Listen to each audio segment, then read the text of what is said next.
The Underground City, Jules Verne, Chapter 1 Contradictory Letters, to Mr. F.R. Starr, Engineer, 30 Canongate, Edinburgh. If Mr. James Starr will come tomorrow to the Aberfoyle Coal Mines, Dockart Pit, Yarrow Shaft, a communication of an interesting nature will be made to him. Mr. James Starr will be awaited for, the whole day, at the Callander Station, by Harry Ford, son of the old overman Simon Ford. He is requested to keep this invitation secret. Such was the letter which James Starr received by the first post, on the 3rd of December, 18, the letter bearing the Aberfoyle postmark, County of Stirling, Scotland. The engineer's curiosity was excited to the highest pitch. It never occurred to him to doubt whether this letter might not be a hoax.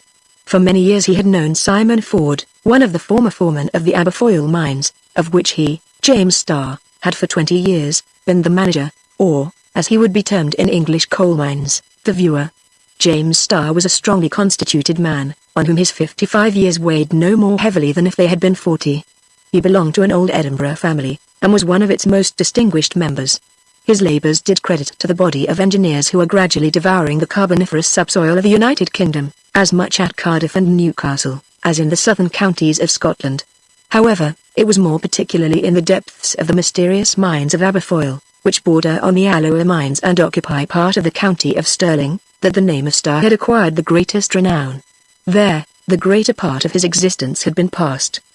Besides this, James Starr belonged to the Scottish Antiquarian Society, of which he had been made president. He was also included amongst the most active members of the Royal Institution, and the Edinburgh Review frequently published clever articles signed by him.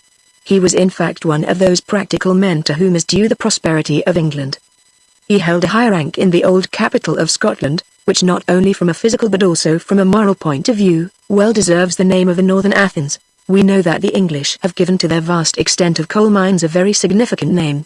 They very justly call them the Black Indies, and these Indies have contributed perhaps even more than the Eastern Indies to swell the surprising wealth of the United Kingdom. At this period, the limit of time assigned by professional men for the exhaustion of coal mines was far distant and there was no dread of scarcity. There were still extensive mines to be worked in the two Americas. The manufactories, appropriated to so many different uses, locomotives, steamers, gasworks, and sea, were not likely to fail for want of the mineral fuel, but the consumption had so increased during the last few years, that certain beds had been exhausted even to their smallest veins. Now deserted, these mines perforated the ground with their useless shafts and forsaken galleries. This was exactly the case with the pits of Aberfoyle. 10 years before, the last butty had raised the last ton of coal from this colliery. The underground working stock, traction engines, trucks which run on rails along the galleries, subterranean tramways, frames to support the shaft, pipes in short, all that constituted the machinery of a mine had been brought up from its depths. The exhausted mine was like the body of a huge fantastically shaped mastodon, from which all the organs of life have been taken, and only the skeleton remains. Nothing was left but long wooden ladders, down the Yarrow shaft, the only one which now gave access to the lower galleries of the Dockart pit.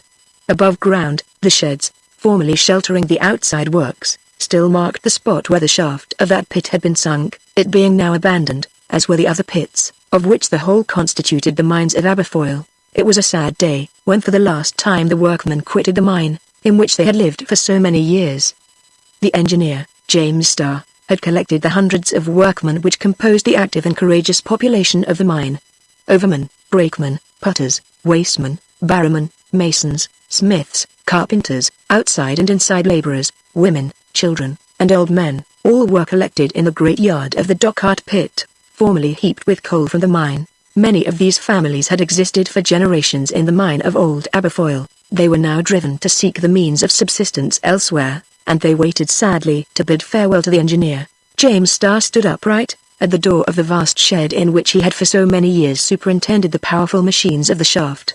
Simon Ford, the foreman of the Dockart pit, then 55 years of age, and other managers and overseers, surrounded him. James Starr took off his hat. The miners, cap in hand, kept a profound silence. This farewell scene was of a touching character, not wanting in grandeur. "My friends," said the engineer, "the time has come for us to separate.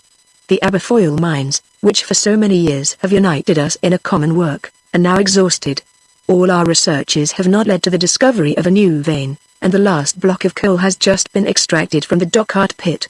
And in confirmation of his words, James Starr pointed to a lump of coal which had been kept at the bottom of a basket. "This piece of coal, my friends," resumed James Starr, "is like the last drop of blood which has flowed through the veins of the mine. We shall keep it, as the first fragment of coal is kept, which was extracted 150 years ago from the bearings of Aberfoyle. Between these two pieces, how many generations of workmen have succeeded each other in our pits? Now, it is over. The last words which your engineer will address to you are a farewell. You have lived in this mine, which your hands have emptied. The work has been hard, but not without profit for you. Our great family must disperse, and it is not probable that the future will ever again unite the scattered members. But do not forget that we have lived together for a long time, and that it will be the duty of the miners of Aberfoyle to help each other. Your old masters will not forget you either. When men have worked together, they must never be stranger to each other again. We shall keep our eye on you, and wherever you go, our recommendations shall follow you. Farewell then, my friends, and may heaven be with you." So saying, James Starr wrung the horny hand of the oldest miner, whose eyes were dim with tears. Then the overmen of the different pits came forward to shake hands with him, whilst the miners waved their caps, shouting, "Farewell, James Starr, our master and our friend." This farewell would leave a lasting remembrance in all these honest hearts. Slowly and sadly the population quitted the yard. The black soil of the roads leading to the Dockart pit resounded for the last time to the tread of miners' feet, and silence succeeded to the bustling life which had till then filled the Aberfoyle mines. One man alone remained by James Starr. This was the overman, Simon Ford. Near him stood a boy, about 15 years of age, who for some years already had been employed down below. James Starr and Simon Ford knew and esteemed each other well.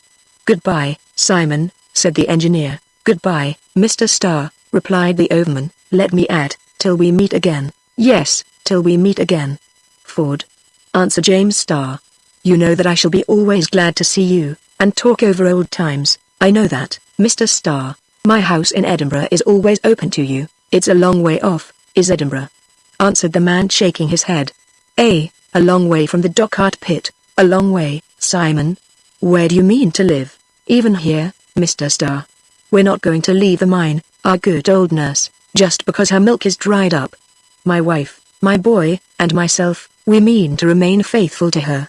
"Goodbye then, Simon," replied the engineer, whose voice, in spite of himself, betrayed some emotion. "No, I tell you, it's till we meet again, Mr. Starr, and not just goodbye," returned the foreman. "Mark my words, Aberfoyle will see you again." The engineer did not try to dispel the man's illusion.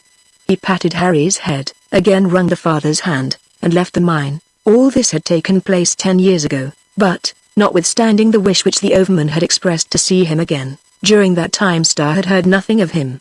It was after 10 years of separation that he got this letter from Simon Ford, requesting him to take without delay the road to the old Aberfoyle colliery, a communication of an interesting nature. What could it be?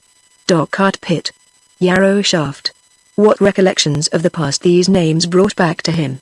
Yes, that was a fine time, that of work, of struggle, the best part of the engineer's life. Starr reread his letter. He pondered over it in all its bearings. He much regretted that just a line more had not been added by Ford. He wished he had not been quite so laconic. Was it possible that the old foreman had discovered some new vein? No. Starr remembered with what minute care the mines had been explored before the definite cessation of the works. He had himself proceeded to the lowest soundings without finding the least trace in the soil, burrowed in every direction. They had even attempted to find coal under strata which are usually below it, such as the Devonian red sandstone, but without result. James Starr had therefore abandoned the mine with the absolute conviction that it did not contain another bit of coal. "No," he repeated, "no. How is it possible that anything which could have escaped my researches should be revealed to those of Simon Ford?" However, the old overman must well know that such a discovery would be the one thing in the world to interest me, and this invitation, which I must keep secret, to repair to the Dockart pit. James Starr always came back to that. On the other hand, the engineer knew Ford to be a clever miner, peculiarly endowed with the instinct of his trade. He had not seen him since the time when the Aberfoyle colliery was abandoned, and did not know either what he was doing or where he was living, with his wife and his son. All that he now knew was, that a rendezvous had been appointed him at the Yarrow shaft, and that Harry, Simon Ford's son, was to wait for him during the whole of the next day at the calendar station. "I shall go, said Star, his excitement increasing as the time drew near. Our worthy engineer belonged to that class of men whose brain is always on the boil, like a kettle on a hot fire. In some of these brain kettles the ideas bubble over, in others they just simmer quietly. Now on this day, James Starr's ideas were boiling fast, but suddenly an unexpected incident occurred. This was the drop of cold water, which in a moment was to condense all the vapors of the brain. About 6 in the evening, by the third post, Starr's servant brought him a second letter. This letter was enclosed in a coarse envelope, and evidently directed by a hand unaccustomed to the use of a pen. James Starr tore it open. It contained only a scrap of paper, yellowed by time, and apparently torn out of an old copybook. On this paper was written a single sentence, thus worded: "It is useless for the engineer James Starr to trouble himself, Simon Ford's letter being now without object, no signature, Chapter 2 on the road." The course of James Starr's ideas was abruptly stopped, when he got the second letter contradicting the first. "What does this mean?" said he to himself. He took up the torn envelope, and examined it. Like the other, it bore the Aberfoyle postmark. It had therefore come from the same part of the county of Stirling. The old miner had evidently not written it. But, no less evidently, the author of this second letter knew the overman's secret, since it expressly contradicted the invitation to the engineer to go to the Yarrow shaft. Was it really true that the first communication was now without object? Did someone wish to prevent James Starr from troubling himself either uselessly or otherwise? Might there not be rather a malevolent intention to thwart Ford's plans? This was the conclusion at which James Starr arrived, after mature reflection. The contradiction which existed between the two letters only wrought in him a more keen desire to visit the Dochart pit. And besides, if after all it was a hoax, it was well worthwhile to prove it.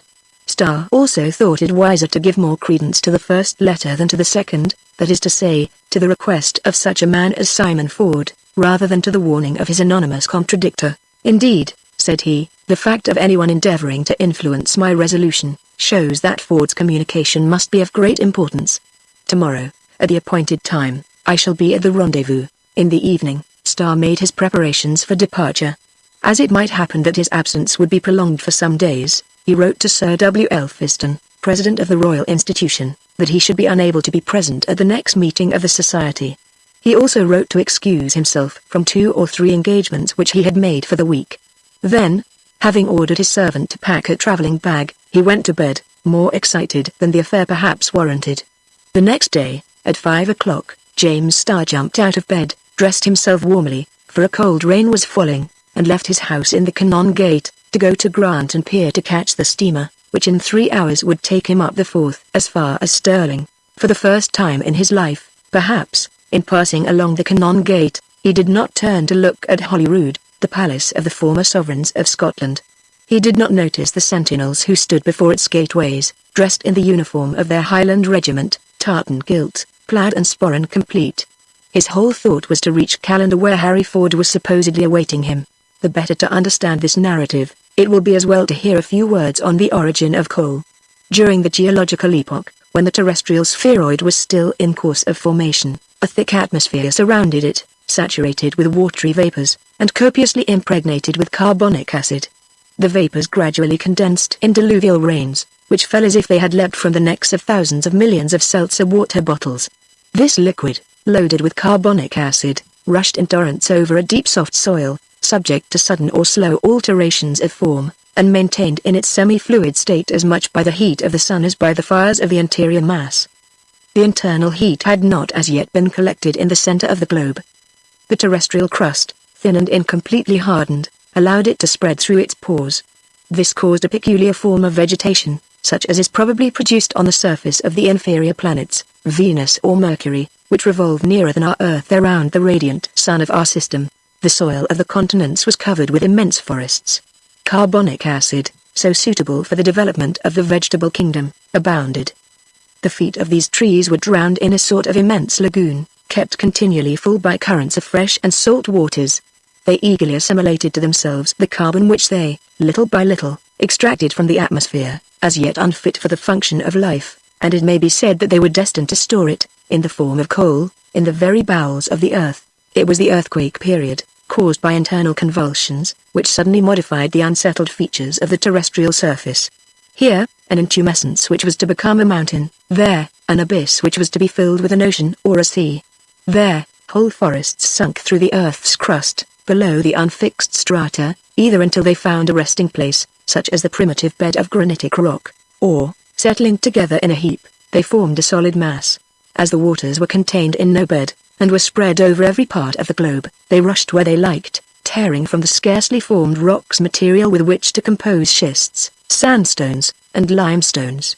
This the roving waves bore over the submerged and now peaty forests, and deposited above them the elements of rocks which were to superpose the coal strata. In course of time, periods of which include millions of years, these earths hardened in layers, and enclosed under a thick carapace of pudding stone, schist, compact or friable sandstone, gravel and stones, the whole of the massive forests. And what went on in this gigantic crucible, where all this vegetable matter had accumulated, sunk to various depths? A regular chemical operation, a sort of distillation. All the carbon contained in these vegetables had agglomerated, and little by little coal was forming under the double influence of enormous pressure and the high temperature maintained by the internal fires, at this time so close to it. Thus there was one kingdom substituted for another in this slow but irresistible reaction. The vegetable was transformed into a mineral. Plants which had lived the vegetative life in all the vigor of first creation became petrified. Some of the substances enclosed in this vast herbal left their impression on the other more rapidly mineralized products, which pressed them as an hydraulic press of incalculable power would have done. Thus also shells, zoophytes, starfish, polypi, spirophores, even fish and lizards brought by the water, left on the yet soft coal their exact likeness, admirably taken off. Pressure seems to have played a considerable part in the formation of carboniferous strata. In fact, it is to its degree of power that are due the different sorts of coal, of which industry makes use. Thus in the lowest layers of the coal ground appears the anthracite, which, being almost destitute of volatile matter, contains the greatest quantity of carbon. In the higher beds are found, on the contrary, lignite and fossil wood, substances in which the quantity of carbon is infinitely less. Between these two beds, according to the degree of pressure to which they have been subjected, are found veins of graphite and rich or poor coal. It may be asserted that it is for want of sufficient pressure that beds of peaty bog have not been completely changed into coal. So then, the origin of coal mines, in whatever part of the globe they have been discovered, is this: the absorption through the terrestrial crust of the great forests of the geological period. Then, the mineralization of the vegetables obtained in the course of time, under the influence of pressure and heat, and under the action of carbonic acid. Now, at the time when the events related in this story took place, some of the most important mines of the Scottish coal beds had been exhausted by too rapid working. In the region which extends between Edinburgh and Glasgow, for a distance of 10 or 12 miles, lay the Aberfoyle colliery, of which the engineer, James Starr, had so long directed the works. For 10 years these mines had been abandoned. No new seams had been discovered, although the soundings had been carried to a depth of 1,500 or even of 2,000 feet, and when James Starr had retired, it was with the full conviction that even the smallest vein had been completely exhausted. Under these circumstances, it was plain that the discovery of a new seam of coal would be an important event. Could Simon Ford's communication relate to a fact of this nature? This question James Starr could not cease asking himself. Was he called to make conquest of another corner of these rich treasure fields? Fain would he hope it was so. The second letter had for an instant checked his speculations on this subject, but now he thought of that letter no longer. Besides, the son of the old overman was there, waiting at the appointed rendezvous. The anonymous letter was therefore worth nothing. The moment the engineer set foot on the platform at the end of his journey, the young man advanced towards him. "Are you Harry Ford?" asked the engineer quickly. "Yes, Mr. Starr. I should not have known you, my lad. Of course in 10 years you have become a man. I knew you directly, sir," replied the young miner, cap in hand. "You have not changed. You look just as you did when you bade us goodbye in the Dockart pit." "I haven't forgotten that day. Put on your cap, Harry," said the engineer. "It's pouring, and politeness needn't make you catch cold. Shall we take shelter anywhere, Mr. Starr?" asked young Ford. "No, Harry. The weather is settled. It will rain all day, and I am in a hurry. Let us go on. I'm at your orders," replied Harry. "Tell me, Harry, is your father well?" "Very well, Mr. Starr. And your mother?" "She is well, too. Was it your father who wrote telling me to come to the Yarrow shaft? No, it was I. Then did Simon Ford send me a second letter to contradict the first? Asked the engineer quickly. No, Mr. Starr, answered the young miner. Very well, said Starr, without speaking of the anonymous letter. Then, continuing, and can you tell me what your father wants with me? Mr. Starr, my father wishes to tell you himself. But you know what it is? I do, sir. Well, Harry, I will not ask you more. But let us get on, for I'm anxious to see Simon Ford. By the by, where does he live? In the mine. What? In the Dochart pit? Yes, Mr. Starr, replied Harry. Really? Has your family never left the old mine since the cessation of the works? Not a day, Mr. Starr. You know my father. It is there he was born, it is there he means to die. I can understand that, Harry. I can understand that. His native mine. He did not like to abandon it. And are you happy there? Yes, Mr. Starr, replied the young miner, for we love one another, and we have but few wants. Well, Harry, said the engineer, lead the way. And walking rapidly through the streets of Callander, in a few minutes they had left the town behind them. Chapter 3 The Dochart Pit. Harry Ford was a fine, strapping fellow of 25. His grave looks, his habitually passive expression, had from childhood been noticed among his comrades in the mine. His regular features, his deep blue eyes, his curly hair, rather chestnut than fair, the natural grace of his person, altogether made him a fine specimen of a lowlander. Accustomed from his earliest days to the work of the mine, he was strong and hardy, as well as brave and good. Guided by his father, and impelled by his own inclinations, he had early begun his education, and at an age when most lads are little more than apprentices, he had managed to make himself of some importance, a leader, in fact, among his fellows, and few are very ignorant in a country which does all it can to remove ignorance. Though, during the first years of his youth, the pick was never out of Harry's hand, nevertheless the young miner was not long in acquiring sufficient knowledge to raise him into the upper class of the miners, and he would certainly have succeeded his father as overman of the Dochart pit, if the colliery had not been abandoned. James Starr was still a good walker, yet he could not easily have kept up with his guide, if the latter had not slackened his pace. The young man, carrying the engineer's bag, followed the left bank of the river for about a mile. Leaving its winding course, they took a road under tall, dripping trees. Wide fields lay on either side, around isolated farms. In one field a herd of hornless cows were quietly grazing, in another sheep with silky wool, like those in a child's toy sheepfold. The Yarrow shaft was situated 4 miles from Callander. Whilst walking, James Starr could not but be struck with a change in the country. He had not seen it since the day when the last ton of Aberfoyle coal had been emptied into railway trucks to be sent to Glasgow. Agricultural life had now taken the place of the more stirring, active, industrial life. The contrast was all the greater because, during winter, field work is at a standstill. But formerly, at whatever season, the mining population, above and below ground, filled the scene with animation. Great wagons of coal used to be passing night and day. The rails, with their rotten sleepers, now disused, were then constantly ground by the weight of wagons. Now stony roads took the place of the old mining tramways. James Starr felt as if he was traversing a desert. The engineer gazed about him with a saddened eye. He stopped now and then to take breath. He listened. The air was no longer filled with distant whistlings and the panting of engines. None of those black vapors which the manufacturer loves to see, hung in the horizon, mingling with the clouds. No tall cylindrical or prismatic chimney vomited out smoke, after being fed from the mine itself. No blast pipe was puffing out its white vapor. The ground, formerly black with coal dust, had a bright look, to which James Starr's eyes were not accustomed. When the engineer stood still, Harry Ford stopped also. The young miner waited in silence. He felt what was passing in his companion's mind, and he shared his feelings. He, a child of the mine, whose whole life had been passed in its depths. Yes, Harry, it is all changed, said Starr. But at the rate we worked, of course the treasures of coal would have been exhausted some day. Do you regret that time? I do regret it, Mr. Starr, answered Harry. The work was hard, but it was interesting, as are all struggles, no doubt, my lad. A continuous struggle against the dangers of landslips, fires, inundations, explosions of fired amp, like claps of thunder. One had to guard against all those perils. You say well. It was a struggle, and consequently an exciting life.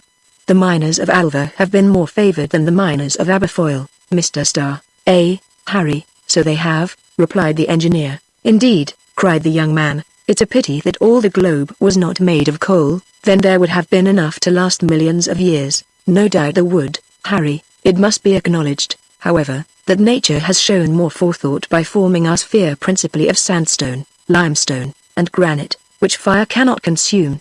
Do you mean to say, Mr. Starr, that mankind would have ended by burning their own globe? Yes. The whole of it, my lad, answered the engineer. The earth would have passed to the last bit into the furnaces of engines, machines, steamers, gas factories. Certainly, that would have been the end of our world one fine day. There is no fear of that now, Mr. Starr. But yet, the mines will be exhausted, no doubt, and more rapidly than the statistics make out. That will happen, Harry, and in my opinion England is very wrong in exchanging her fuel for the gold of other nations. I know well, added the engineer, that neither hydraulics nor electricity has yet shown all they can do, and that someday these two forces will be more completely utilized. But no matter. Coal is of a very practical use, and lends itself easily to the various wants of industry. Unfortunately man cannot produce it at will. Though our external forests grow incessantly under the influence of heat and water, our subterranean forests will not be reproduced, and if they were, the globe would never be in the state necessary to make them into coal. James Starr and his guide, whilst talking, had continued their walk at a rapid pace. An hour after leaving Callander they reached the Dockart pit. The most indifferent person would have been touched at the appearance this deserted spot presented. It was like the skeleton of something that had formerly lived. A few wretched trees bordered a plain where the ground was hidden under the black dust of the mineral fuel, but no cinders nor even fragments of coal were to be seen. All had been carried away and consumed long ago. They walked into the shed which covered the opening of the yarrow shaft, whence ladders still gave access to the lower galleries of the pit. The engineer bent over the opening. Formerly from this place could be heard the powerful whistle of the air inhaled by the ventilators. It was now a silent abyss. It was like being at the mouth of some extinct volcano. When the mine was being worked, ingenious machines were used in certain shafts of the Aberfoyle colliery, which in this respect was very well off, frames furnished with automatic lifts, working in wooden slides, oscillating ladders, called man engines, which, by a simple movement, permitted the miners to descend without danger. But all these appliances had been carried away, after the cessation of the works. In the yarrow shaft there remained only a long succession of ladders, separated at every 50 feet by narrow landings. 30 of these ladders placed thus end to end led the visitor down into the lower gallery, a depth of 1,500 feet. This was the only way of communication which existed between the bottom of the Dockart pit and the open air. As to air, that came in by the yarrow shaft, from whence galleries communicated with another shaft whose orifice opened at a higher level, the warm air naturally escaped by this species of inverted siphon. I will follow you, my lad, said the engineer, signing to the young man to precede him. As you please, Mr. Starr. Have you your lamp? Yes, and I only wish it was still the safety lamp, which we formerly had to use. Sure enough, returned James Starr, there is no fear of fire-damp explosions now. Harry was provided with a simple oil lamp, the wick of which he lighted. In the mine, now empty of coal, escapes of light carburetted hydrogen could not occur. As no explosion need be feared, there was no necessity for interposing between the flame and the surrounding air that metallic screen which prevents the gas from catching fire. The Davy lamp was of no use here. But if the danger did not exist, it was because the cause of it had disappeared, and with this cause, the combustible in which formerly consisted the riches of the Dockart pit, Harry descended the first steps of the upper ladder. Starr followed. They soon found themselves in a profound obscurity, which was only relieved by the glimmer of the lamp. The young man held it above his head, the better to light his companion. A dozen ladders were descended by the engineer and his guide, with a measured step habitual to the miner. They were all still in good condition. James Starr examined, as well as the insufficient light would permit, the sides of the dark shaft, which were covered by a partly rotten lining of wood. Arrived at the 15th landing, that is to say, halfway down, they halted for a few minutes. Decidedly, I have not your legs, my lad, said the engineer, panting. You are very stout, Mr. Starr, replied Harry, and it's something too, you see, to live all one's life in the mine. Right, Harry. Formerly, when I was 20, I could have gone down all at a breath. Come, forward. But just as the two were about to leave the platform, a voice, as yet far distant, was heard in the depths of the shaft. It came up like a sonorous billow, swelling as it advanced, and becoming more and more distinct. Hello? Who comes here? Asked the engineer, stopping Harry. I cannot say, answered the young miner. Is it not your father, my father, Mr. Starr? No, some neighbor, then? We have no neighbors in the bottom of the pit, replied Harry. We are alone, quite alone. Well, we must let this intruder pass, said James Starr. Those who are descending must yield the path to those who are ascending. They waited. The voice broke out again with a magnificent burst, as if it had been carried through a vast speaking trumpet, and soon a few words of a Scotch song came clearly to the ears of the young miner. The 100 Pipers, cried Harry. Well, I shall be much surprised if that comes from the lungs of any man but Jack Ryan. And who is this Jack Ryan? Asked James Starr. An old mining comrade, replied Harry. Then leaning from the platform, Hello, Jack, he shouted. Is that you, Harry? Was the reply. Wait a bit, I'm coming. And the song broke forth again. In a few minutes, a tall fellow of 25, with a merry face, smiling eyes, a laughing mouth, and sandy hair, appeared at the bottom of the luminous cone which was thrown from his lantern, and set foot on the landing of the 15th ladder. His first act was to vigorously wring the hand which Harry extended to him. Delighted to meet you, he exclaimed. If I had only known you were to be above ground today, I would have spared myself going down the Yarrow shaft. This is Mr. James Starr, said Harry, turning his lamp towards the engineer, who was in the shadow. Mr. Starr, cried Jack Ryan. Ah, sir, I could not see. Since I left the mine, my eyes have not been accustomed to see in the dark, as they used to do. Ah, I remember a laddie who was always singing. That was 10 years ago. It was you, no doubt, Mr. Starr, but in changing my trade, I haven't changed my disposition. It's far better to laugh and sing than to cry and whine. You're right there, Jack Ryan. And what do you do now, as you have left the mine? I am working on the Melrose farm, 40 miles from here. It's not like our Aberfoyle mines. The pick comes better to my hand than the spade or hoe. And then, in the old pit, there were vaulted roofs, to merrily echo one's songs, while up above ground ! But you are going to see old Simon, Mr. Starr? Yes, Jack, answered the engineer. Don't let me keep you then. Tell me, Jack, said Harry, what was taking you to our cottage today? I wanted to see you, man, replied Jack, and ask you to come to the Irvine games. You know I am the piper of the place. There will be dancing and singing. Thank you, Jack, but it's impossible. Impossible? Yes, Mr. Starr's visit will last some time, and I must take him back to Calendar. Well, Harry, it won't be for a week yet. By that time Mr. Starr's visit will be over, I should think, and there will be nothing to keep you at the cottage. Indeed, Harry, said James Starr, you must profit by your friend Jack's invitation. Well, I accept it, Jack, said Harry. In a week we will meet at Irvine. In a week, that's settled, returned Ryan. Goodbye, Harry. Your servant, Mr. Starr. I am very glad to have seen you again. I can give news of you to all my friends.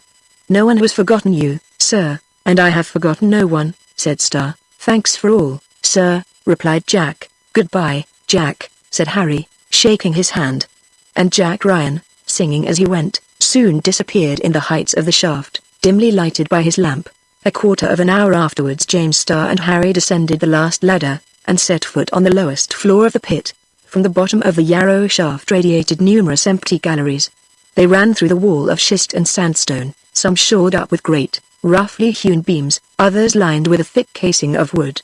In every direction embankments supplied the place of the excavated veins. Artificial pillars were made of stone from neighboring quarries, and now they supported the ground, that is to say, the double layer of tertiary and quaternary soil, which formerly rested on the seam itself.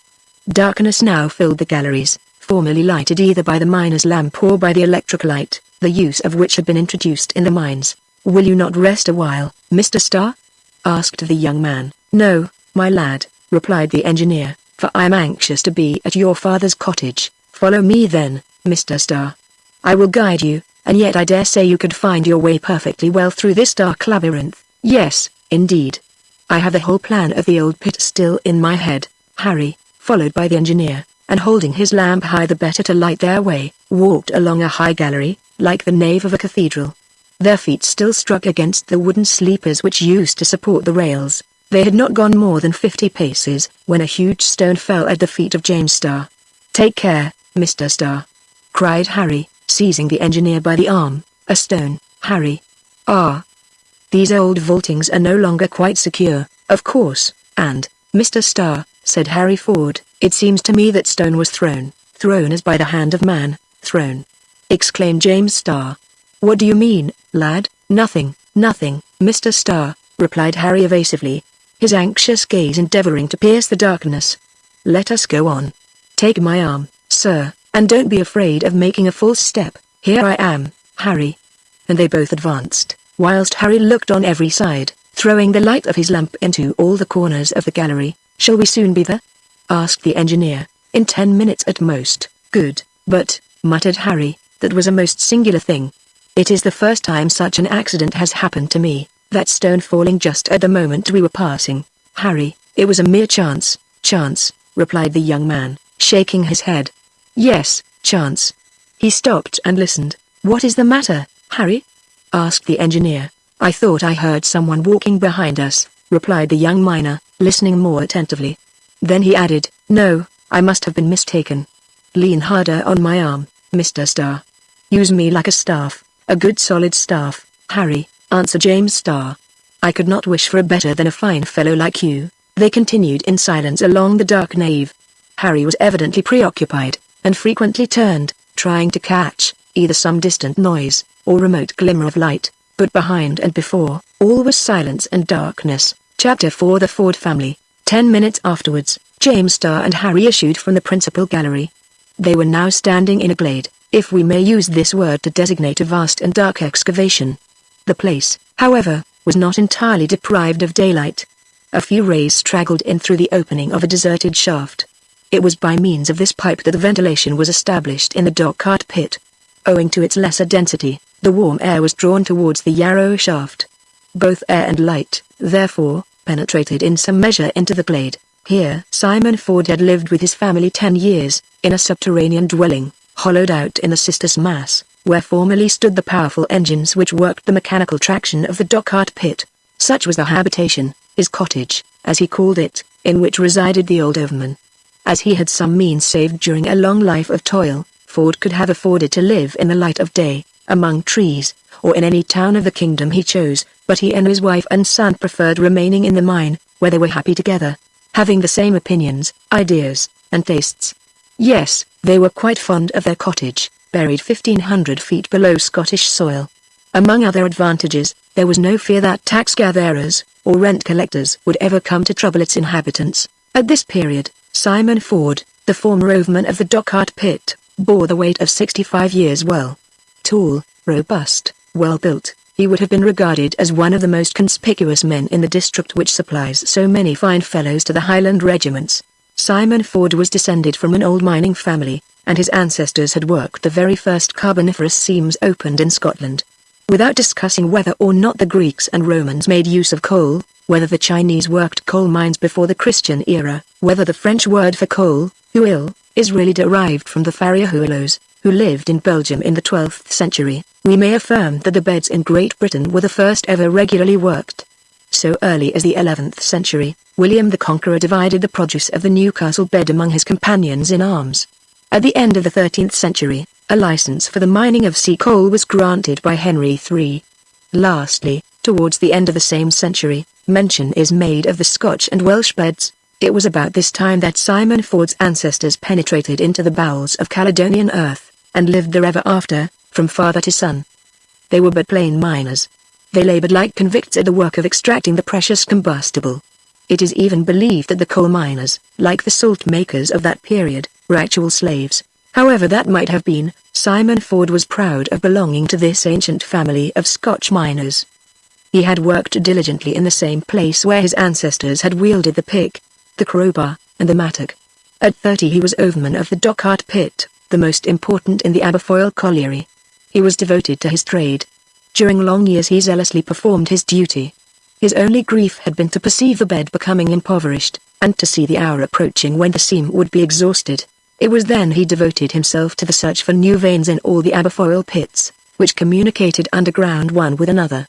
He had had the good luck to discover several during the last period of the working. His miner's instinct assisted him marvelously, and the engineer, James Starr, appreciated him highly. It might be said that he divined the course of seams in the depths of the coal mine as a hydroscope reveals springs in the bowels of the earth. He was par excellence the type of a miner whose whole existence is indissolubly connected with that of his mine. He had lived there from his birth, and now that the works were abandoned he wished to live there still. His son Harry foraged for the subterranean housekeeping. As for himself, during those 10 years he had not been 10 times above ground. Go up there. What is the good? He would say, and refused to leave his black domain. The place was remarkably healthy, subject to an equable temperature. The old overman endured neither the heat of summer nor the cold of winter. His family enjoyed good health. What more could he desire? But at heart he felt depressed. He missed the former animation, movement, and life in the well-worked pit. He was, however, supported by one fixed idea. No, no. The mine is not exhausted, he repeated, and that man would have given serious offense who could have ventured to express before Simon Ford any doubt that old Aberfoyle would one day revive. He had never given up the hope of discovering some new bed which would restore the mine to its past splendor. Yes, he would willingly, had it been necessary, have resumed the miner's pick, and with his still stout arms vigorously attacked the rock. He went through the dark galleries, sometimes alone, sometimes with his son, examining, searching for signs of coal, only to return each day, wearied, but not in despair, to the cottage. Madge, Simon's faithful companion, his guard wife, to use the Scotch term, was a tall, strong, comely woman. Madge had no wish to leave the Dochart pit any more than had her husband.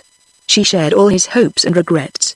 She encouraged him, she urged him on, and talked to him in a way which cheered the heart of the old overman. Aberfoyle is only asleep, she would say. You are right about that, Simon. This is but a rest, it is not death. Madge, as well as the others, was perfectly satisfied to live independent of the outer world, and was the center of the happiness enjoyed by the little family in their dark cottage. The engineer was eagerly expected. Simon Ford was standing at his door, and as soon as Harry's lamp announced the arrival of his former viewer he advanced to meet him. Welcome, Mr. Starr, he exclaimed, his voice echoing under the roof of schist. Welcome to the old overman's cottage. Though it is buried 1,500 feet under the earth, our house is not the less hospitable. And how are you, good Simon? Asked James Starr, grasping the hand which his host held out to him. Very well, Mr. Starr. How could I be otherwise here, sheltered from the inclemencies of the weather? Your ladies who go to New Haven or Portobello in the summer time would do much better to pass a few months in the coal mine of Aberfoyle. They would run no risk here of catching a heavy cold, as they do in the damp streets of the old capital. I'm not the man to contradict you, Simon, answered James Starr, glad to find the old man just as he used to be. Indeed, I wonder why I do not change my home in the Canongate for a cottage near you, and why not, Mr. Starr? I know one of your old miners who would be truly pleased to have only a partition wall between you and him. And how is Madge? Asked the engineer. The good wife is in better health than I am, if that's possible, replied Ford, and it will be a pleasure to her to see you at her table. I think she will surpass herself to do you honor. We shall see that, Simon, we shall see that, said the engineer, to whom the announcement of a good breakfast could not be indifferent, after his long walk. Are you hungry, Mr. Starr? Ravenously hungry. My journey has given me an appetite. I came through horrible weather. Ah, it is raining up there, responded Simon Ford. Yes, Simon, and the waters of the Forth are as rough as the sea. Well, Mr. Starr, here it never rains. But I needn't describe to you all the advantages, which you know as well as myself. Here we are at the cottage. That is the chief thing, and I again say you are welcome, sir. Simon Ford, followed by Harry, ushered their guest into the dwelling. James Starr found himself in a large room lighted by numerous lamps, one hanging from the colored beams of the roof. The soup is ready, wife, said Ford, and it mustn't be kept waiting any more than Mr. Starr. He is as hungry as a miner, and he shall see that our boy doesn't let us want for anything in the cottage. By the by, Harry, added the old overman, turning to his son, Jack Ryan came here to see you. I know, father. We met him in the Yarrow shaft. He's an honest and a merry fellow, said Ford, but he seems to be quite happy above ground. He hasn't the true miner's blood in his veins. Sit down, Mr. Starr, and have a good dinner, for we may not sup till late, as the engineer and his hosts were taking their places. One moment, Simon, said James Starr. Do you want me to eat with a good appetite? It will be doing us all possible honor, Mr. Starr, answered Ford. Well, in order to eat heartily, I must not be at all anxious. Now I have 2 questions to put to you. Go on, sir. Your letter told me of a communication which was to be of an interesting nature. It is very interesting indeed, to you and to me, Mr. Starr. But I do not want to tell it you until after dinner, and on the very spot itself. Without that you would not believe me, Simon, resumed the engineer, look me straight in the face. An interesting communication. Yes. Good. I will not ask more, he added, as if he had read the reply in the old overman's eyes. And the second question? Asked the latter. Do you know, Simon, who the person is who can have written this? Answered the engineer, handing him the anonymous letter. Ford took the letter and read it attentively. Then giving it to his son, do you know the writing? He asked. No, father, replied Harry. And had this letter the Aberfoyle postmark? Inquired Simon Ford. Yes, like yours, replied James Starr. What do you think of that, Harry? Said his father, his brow darkening. I think, father, returned Harry, that someone has had some interest in trying to prevent Mr. Starr from coming to the place where you invited him. But who? Exclaimed the old miner, who could have possibly guessed enough of my secret? And Simon fell into the reverie, from which he was aroused by his wife. Let us begin, Mr. Starr, she said. The soup is already getting cold. Don't think any more of that letter just now. On the old woman's invitation, each drew in his chair, James Starr opposite to Madge to do him honor, their father and son opposite to each other. It was a good Scotch dinner. First they ate hotchpotch, soup with the meat swimming in capital broth. As old Simon said, his wife knew no rival in the art of preparing hotchpotch. It was the same with the cock-a-leekie, a cock stewed with leeks, which merited high praise. The whole was washed down with excellent ale, obtained from the best brewery in Edinburgh. But the principal dish consisted of a haggis, the national pudding, made of meat and barley meal. This remarkable dish, which inspired the poet Burns with one of his best odes, shared the fate of all the good things in this world. It passed away like a dream. Madge received the sincere compliments of her guest. The dinner ended with cheese and oatcake, accompanied by a few small glasses of Usquebaugh, capital whiskey, 25 years old, just Harry's age. The repast lasted a good hour. James Starr and Simon Ford had not only eaten much, but talked much too, chiefly of their past life in the old Aberfoyle mine. Harry had been rather silent. Twice he had left the table, and even the house. He evidently felt uneasy since the incident of the stone, and wished to examine the environs of the cottage. The anonymous letter had not contributed to reassure him, whilst he was absent. The engineer observed to Ford and his wife, "That's a fine lad you have there, my friends." "Yes, Mr. Starr. He is a good and affectionate son," replied the old overman earnestly. "Is he happy with you in the cottage? He would not wish to leave us. Don't you think of finding him a wife, some day?" "A wife for Harry," exclaimed Ford. "And who would it be?" "A girl from up yonder, who would love merrymakings and dancing, who would prefer her clan to our mine." "Harry wouldn't do it, Simon," said Madge. "You would not forbid that Harry should take a wife." "I would forbid nothing," returned the old miner, "but there's no hurry about that. Who knows but we may find one for him." Harry re-entered at that moment, and Simon Ford was silent. When Madge rose from the table, all followed her example, and seated themselves at the door of the cottage. "Well, Simon," said the engineer, "I am ready to hear you." "Mr. Starr," responded Ford, "I do not need your ears, but your legs. Are you quite rested?" "Quite rested and quite refreshed, Simon. I am ready to go with you wherever you like." "Harry," said Simon Ford, turning to his son, "light our safety lamps." "Are you going to take safety lamps?" exclaimed James Starr, in amazement, knowing that there was no fear of explosions of fire damp in a pit quite empty of coal. "Yes, Mr. Starr, it will be prudent." "My good Simon, won't you propose next to put me in a miner's dress?" "Not just yet, sir, not just yet," returned the old overman, his deep-set eyes gleaming strangely. Harry soon reappeared, carrying 3 safety lamps. He handed one of these to the engineer, the other to his father, and kept the third hanging from his left hand, whilst his right was armed with a long stick. "Forward," said Simon Ford, taking up a strong pick, which was leaning against the wall of the cottage. "Forward," echoed the engineer.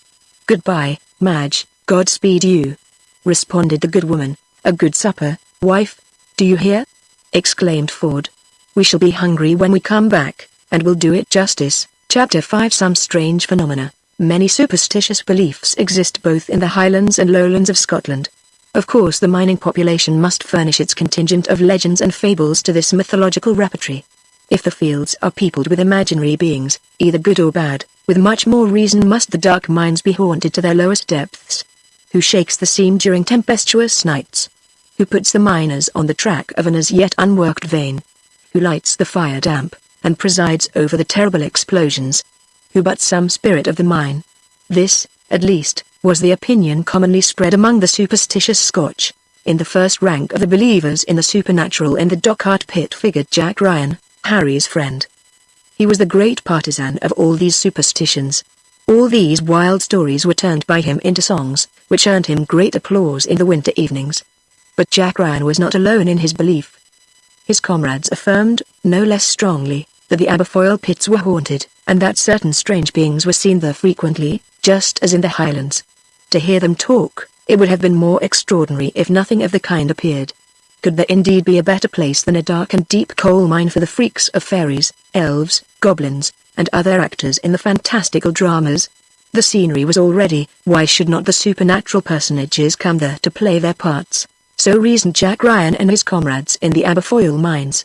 We have said that the different pits communicated with each other by means of long subterranean galleries. Thus there existed beneath the county of Stirling a vast tract, full of burrows, tunnels, bored with caves, and perforated with shafts, a subterranean labyrinth, which might be compared to an enormous anthill. Miners, though belonging to different pits, often met, when going to or returning from their work. Consequently there was a constant opportunity of exchanging talk, and circulating the stories which had their origin in the mine, from one pit to another. These accounts were transmitted with marvelous rapidity, passing from mouth to mouth, and gaining in wonder as they went. Two men, however, better educated and with more practical minds than the rest, had always resisted this temptation. They in no degree believed in the intervention of spirits, elves, or goblins. These two were Simon Ford and his son, and they proved it by continuing to inhabit the dismal crypt, after the desertion of the Dochart pit. Perhaps good Madge, like every Highland woman, had some leaning towards the supernatural. But she had to repeat all these stories to herself, and so she did, most conscientiously, so as not to let the old traditions be lost. Even had Simon and Harry Ford been as credulous as their companions, they would not have abandoned the mine to the imps and fairies. For 10 years, without missing a single day, obstinate and immovable in their convictions, the father and son took their picks, their sticks, and their lamps. They went about searching, sounding the rock with a sharp blow, listening if it would return a favorable sound. So long as the soundings had not been pushed to the granite of the primary formation, the Fords were agreed that the search, unsuccessful today, might succeed tomorrow, and that it ought to be resumed. They spent their whole life in endeavoring to bring Aberfoyle back to its former prosperity. If the father died before the hour of success, the son was to go on with the task alone. It was during these excursions that Harry was more particularly struck by certain phenomena, which he vainly sought to explain.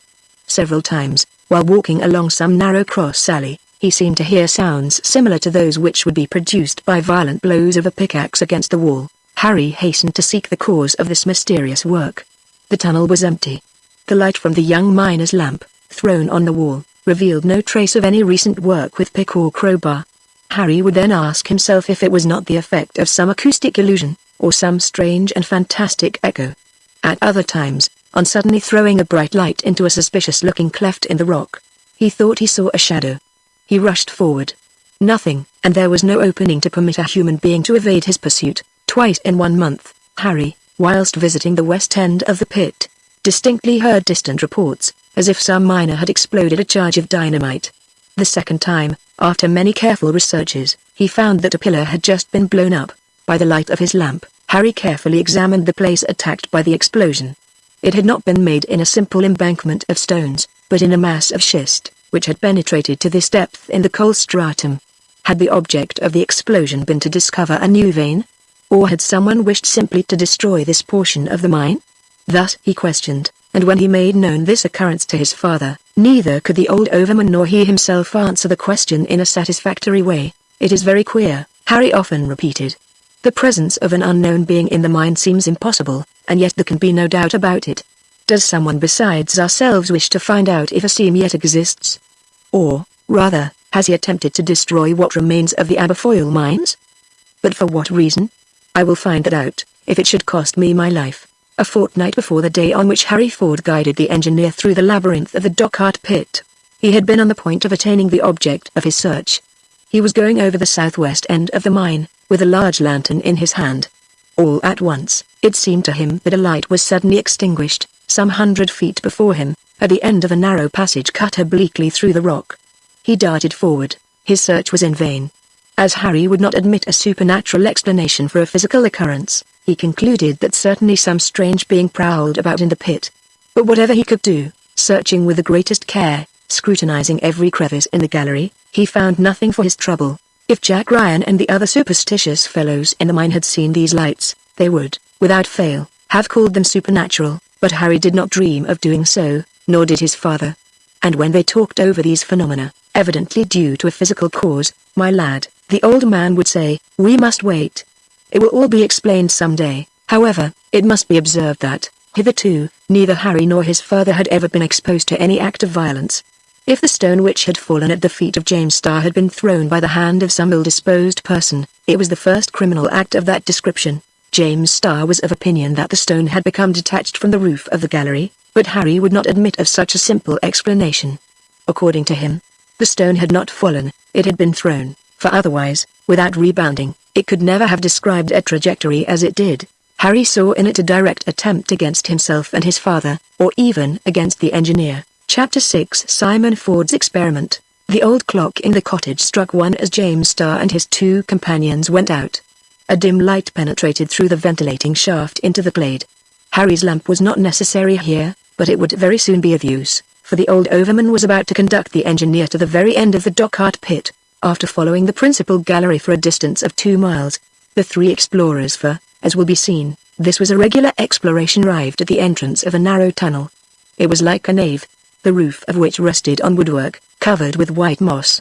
It followed very nearly the line traced by the course of the river Forth, 1,500 feet above. "So we are going to the end of the last vein?" said James Starr. "Eh? You know the mine well still." "Well, Simon," returned the engineer, "it will be difficult to go further than that, if I don't mistake." "Yes, indeed, Mr. Starr. That was where our picks tore out the last bit of coal in the seam. I remember it as if it were yesterday. I myself gave that last blow, and it re-echoed in my heart more dismally than on the rock. Only sandstone and schist were round us after that, and when the truck rolled towards the shaft, I followed, with my heart as full as though it were a funeral. It seemed to me that the soul of the mine was going with it." The gravity with which the old man uttered these words impressed the engineer, who was not far from sharing his sentiments. They were those of the sailor who leaves his disabled vessel, of the proprietor who sees the house of his ancestors pulled down. He pressed Ford's hand, but now the latter seized it of the engineer, and, wringing it, "That day we were all of us mistaken," he exclaimed. "No. The old mine was not dead. It was not a corpse that the miners abandoned, and I dare to assert, Mr. Starr, that its heart beats still." "Speak, Ford. Have you discovered a new vein?" cried the engineer, unable to contain himself. "I know you have. Your letter could mean nothing else, Mr. Starr," said Simon Ford. "I did not wish to tell any man but yourself, and you did quite right, Ford. But tell me how, by what signs, are you sure?" "Listen, sir," resumed Simon. "It is not a seam that I have found." "What is it, then?" "Only positive proof that such a seam exists, and the proof, could fire damp issue from the bowels of the earth if coal was not there to produce it?" "No, certainly not," replied the engineer. "No coal, no fire damp. No effects without a cause, just as no smoke without fire." "And have you recognized the presence of light carburetted hydrogen?" "An old miner could not be deceived," answered Ford. "I have met with our old enemy, the fire damp." "But suppose it was another gas," said Starr. "Fire damp is almost without smell, and colorless. It only really betrays its presence by an explosion." "Mr. Starr," said Simon Ford, "will you let me tell you what I have done?" Harry had once or twice observed something remarkable in his excursions to the west end of the mine. Fire, which suddenly went out, sometimes appeared along the face of the rock or on the embankment of the further galleries. How those flames were lighted, I could not and cannot say. But they were evidently owing to the presence of fire damp, and to me fire damp means a vein of coal. "Did not these fires cause any explosion?" asked the engineer quickly. "Yes, little partial explosions," replied Ford, "such as I used to cause myself when I wished to ascertain the presence of fire damp. Do you remember how formerly it was the custom to try to prevent explosions before our good genius, Humphrey Davy, invented his safety lamp?" "Yes," replied James Starr. "You mean what the monk, as the men called him, used to do. But I have never seen him in the exercise of his duty." "Indeed, Mr. Starr, you are too young, in spite of your 55 years, to have seen that. But I, 10 years older, often saw the last monk working in the mine. He was called so because he wore a long robe like a monk. His proper name was the fireman. At that time there was no other means of destroying the bad gas but by dispersing it in little explosions, before its buoyancy had collected it in too great quantities in the heights of the galleries. The monk, as we called him, with his face masked, his head muffled up, all his body tightly wrapped in a thick felt cloak, crawled along the ground. He could breathe down there, when the air was pure, and with his right hand he waved above his head a blazing torch. When the fire damp had accumulated in the air, so as to form a detonating mixture, the explosion occurred without being fatal, and, by often renewing this operation, catastrophes were prevented. Sometimes the monk was injured or killed in his work, then another took his place. This was done in all mines until the Davy lamp was universally adopted. But I knew the plan, and by its means I discovered the presence of fire damp and consequently that of a new seam of coal in the Dockart pit. All that the old overman had related of the so-called monk fireman was perfectly true. The air in the galleries of mines was formerly always purified in the way described. Fire damp, marsh gas, or carburetted hydrogen, is colorless, almost scentless. It burns with a blue flame, and makes respiration impossible. The miner could not live in a place filled with this injurious gas, any more than one could live in a gasometer full of common gas. Moreover, fire damp, as well as the latter, a mixture of inflammable gases, forms a detonating mixture as soon as the air unites with it in a proportion of 8, and perhaps even 5 to the 100. When this mixture is lighted by any cause, there is an explosion, almost always followed by a frightful catastrophe. As they walked on, Simon Ford told the engineer all that he had done to attain his object, how he was sure that the escape of fire damp took place at the very end of the farthest gallery in its western part, because he had provoked small and partial explosions, or rather little flames, enough to show the nature of the gas, which escaped in a small jet, but with a continuous flow. An hour after leaving the cottage, James Starr and his 2 companions had gone a distance of 4 miles. The engineer, urged by anxiety and hope, walked on without noticing the length of the way. He pondered over all that the old miner had told him, and mentally weighed all the arguments which the latter had given in support of his belief. He agreed with him in thinking that the continued emission of carburetted hydrogen certainly showed the existence of a new coal seam. If it had been merely a sort of pocket, full of gas, as it is sometimes found amongst the rock, it would soon have been empty, and the phenomenon have ceased. But far from that. According to Simon Ford, the fire damp escaped incessantly, and from that fact the existence of an important vein might be considered certain. Consequently, the riches of the Dockart pit were not entirely exhausted. The chief question now was, whether this was merely a vein which would yield comparatively little, or a bed occupying a large extent. Harry, who preceded his father and the engineer, stopped. "Here we are," exclaimed the old miner. "At last, thank heaven. You are here, Mr. Starr, and we shall soon know." The old overman's voice trembled slightly. "Be calm, my man," said the engineer. "I am as excited as you are, but we must not lose time." The gallery at this end of the pit widened into a sort of dark cave. No shaft had been pierced in this part, and the gallery, bored into the bowels of the earth, had no direct communication with the surface of the earth. James Starr, with intense interest, examined the place in which they were standing. On the walls of the cavern the marks of the pick could still be seen, and even holes in which the rock had been blasted, near the termination of the working. The schist was excessively hard, and it had not been necessary to bank up the end of the tunnel where the works had come to an end. There the vein had failed, between the schist and the tertiary sandstone. From this very place had been extracted the last piece of coal from the Dockart pit.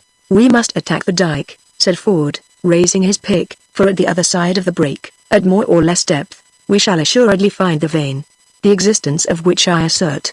"And was it on the surface of these rocks that you found out the fire damp?" asked James Starr. "Just there, sir," returned Ford, "and I was able to light it only by bringing my lamp near to the cracks in the rock." "Harry has done it as well as I." "At what height?" asked Starr. 10 feet from the ground," replied Harry. James Starr had seated himself on a rock. After critically inhaling the air of the cavern, he gazed at the 2 miners, almost as if doubting their words, decided as they were. In fact, carburetted hydrogen is not completely scentless, and the engineer, whose sense of smell was very keen, was astonished that it had not revealed the presence of the explosive gas. At any rate, if the gas had mingled at all with the surrounding air, it could only be in a very small stream.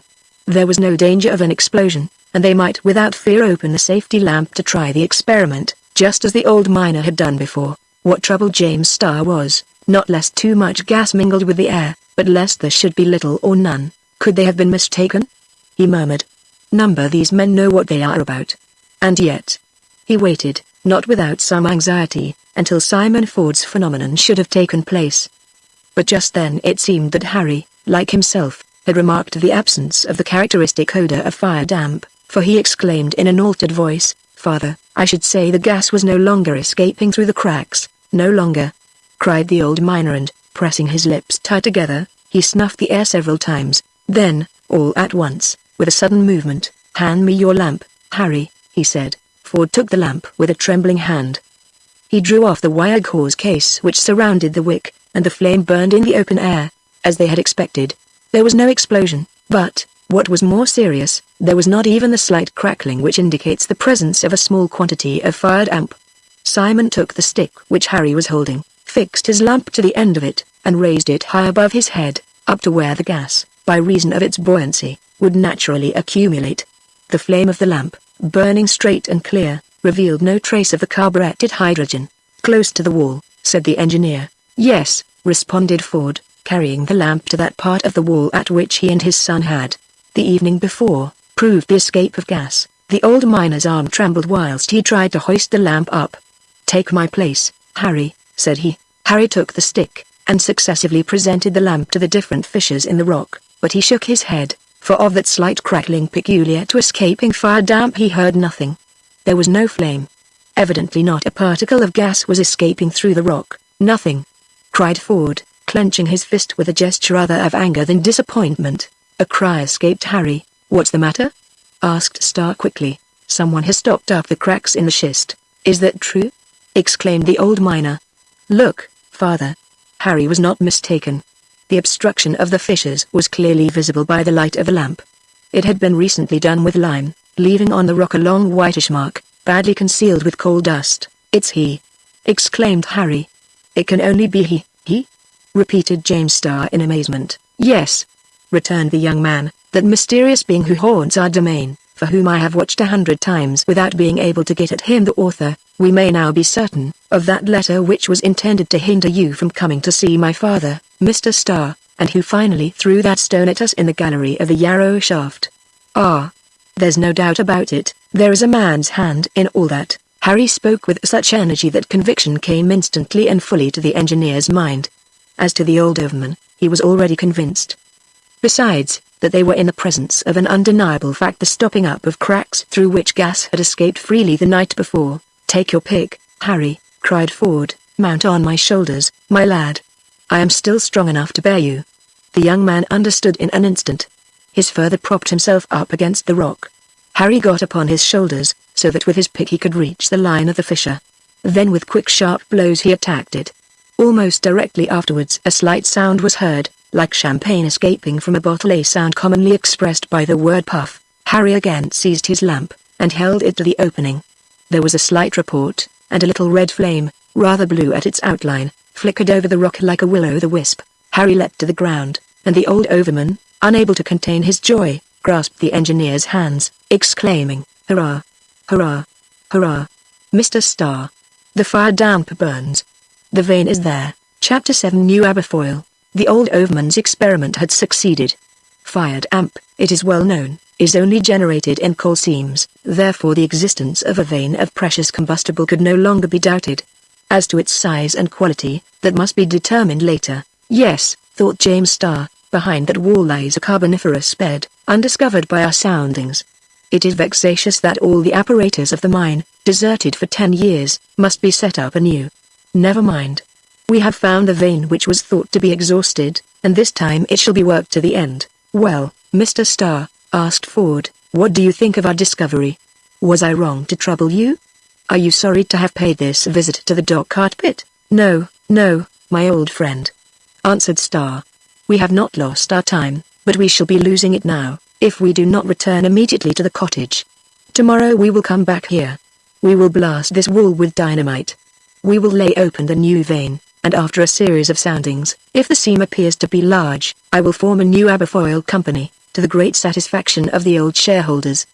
Before 3 months have passed, the first corves full of coal will have been taken from the new vein. Well said, sir, cried Simon Ford.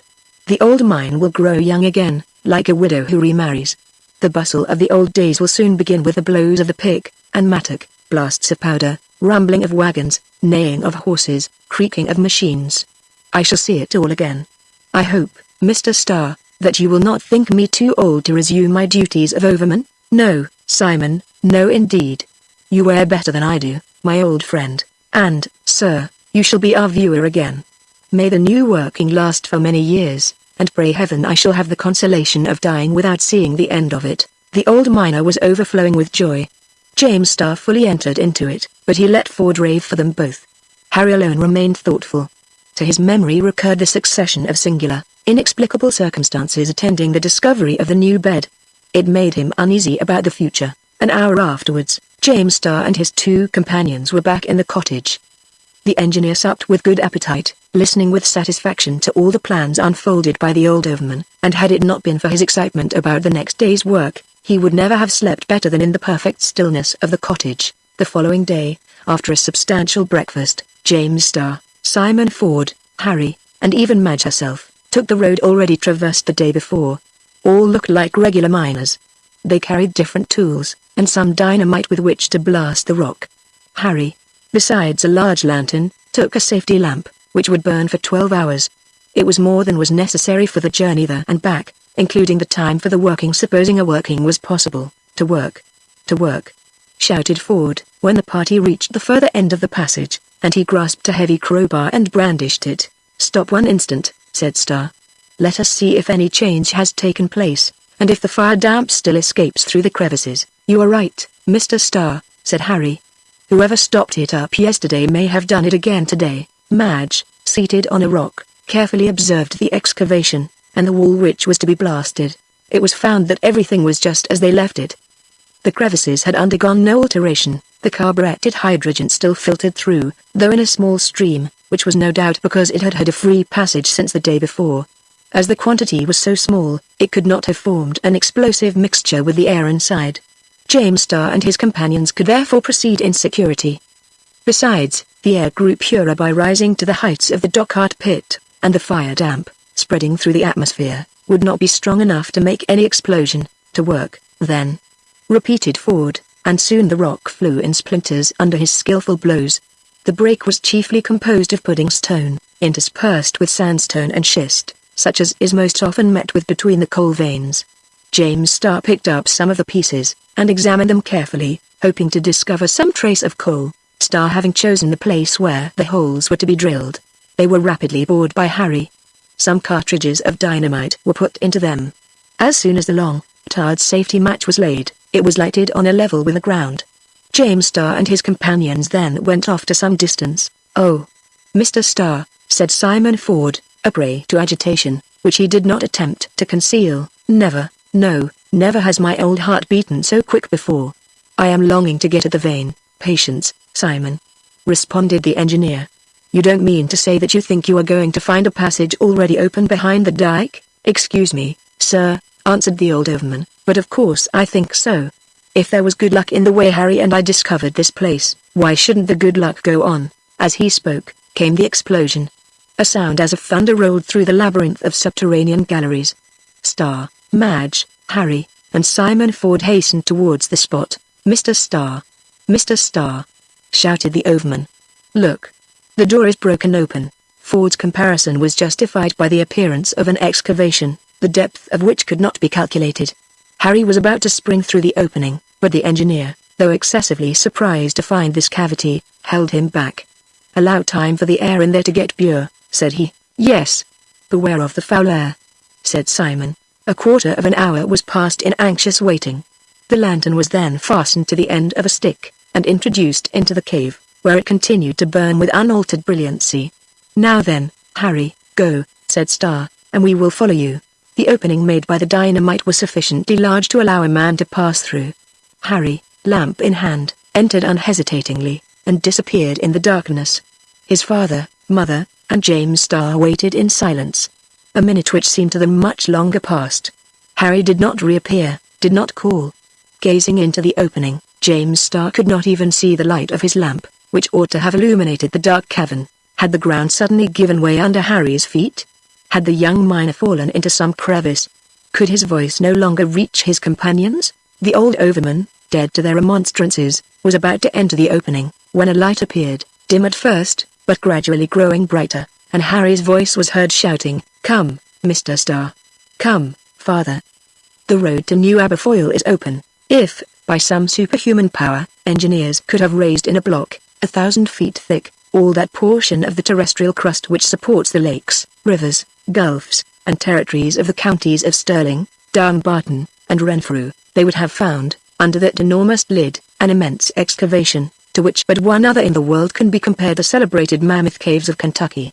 This excavation was composed of several hundred divisions of all sizes and shapes.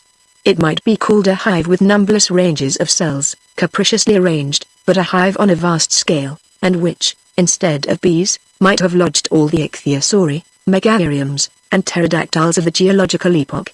A labyrinth of galleries, some higher than the most lofty cathedrals, others like cloisters, narrow and winding, these following a horizontal line, those on an incline or running obliquely in all directions, connected the caverns and allowed free communication between them. The pillars sustaining the vaulted roofs, whose curves allowed of every style, the massive walls between the passages, the naves themselves in this layer of secondary formation, were composed of sandstone and schistous rocks. But tightly packed between these useless strata ran valuable veins of coal, as if the black blood of this strange mine had circulated through their tangled network. These fields extended 40 miles north and south, and stretched even under the Caledonian Canal. The importance of this bed could not be calculated until after soundings, but it would certainly surpass those of Cardiff and Newcastle. We may add that the working of this mine would be singularly facilitated by the fantastic dispositions of the secondary earths, for by an unaccountable retreat of the mineral matter at the geological epoch, when the mass was solidifying, nature had already multiplied the galleries and tunnels of New Aberfoyle. Yes, nature alone. It might at first have been supposed that some works abandoned for centuries had been discovered afresh. Nothing of the sort. No one would have deserted such riches. Human termites had never gnawed away this part of the Scottish subsoil. Nature herself had done it all. But, we repeat, it could be compared to nothing but the celebrated Mammoth Caves, which, in an extent of more than 20 miles, contain 226 avenues, 11 lakes, 7 rivers, 8 cataracts, 32 unfathomable wells, and 57 domes, some of which are more than 450 feet in height.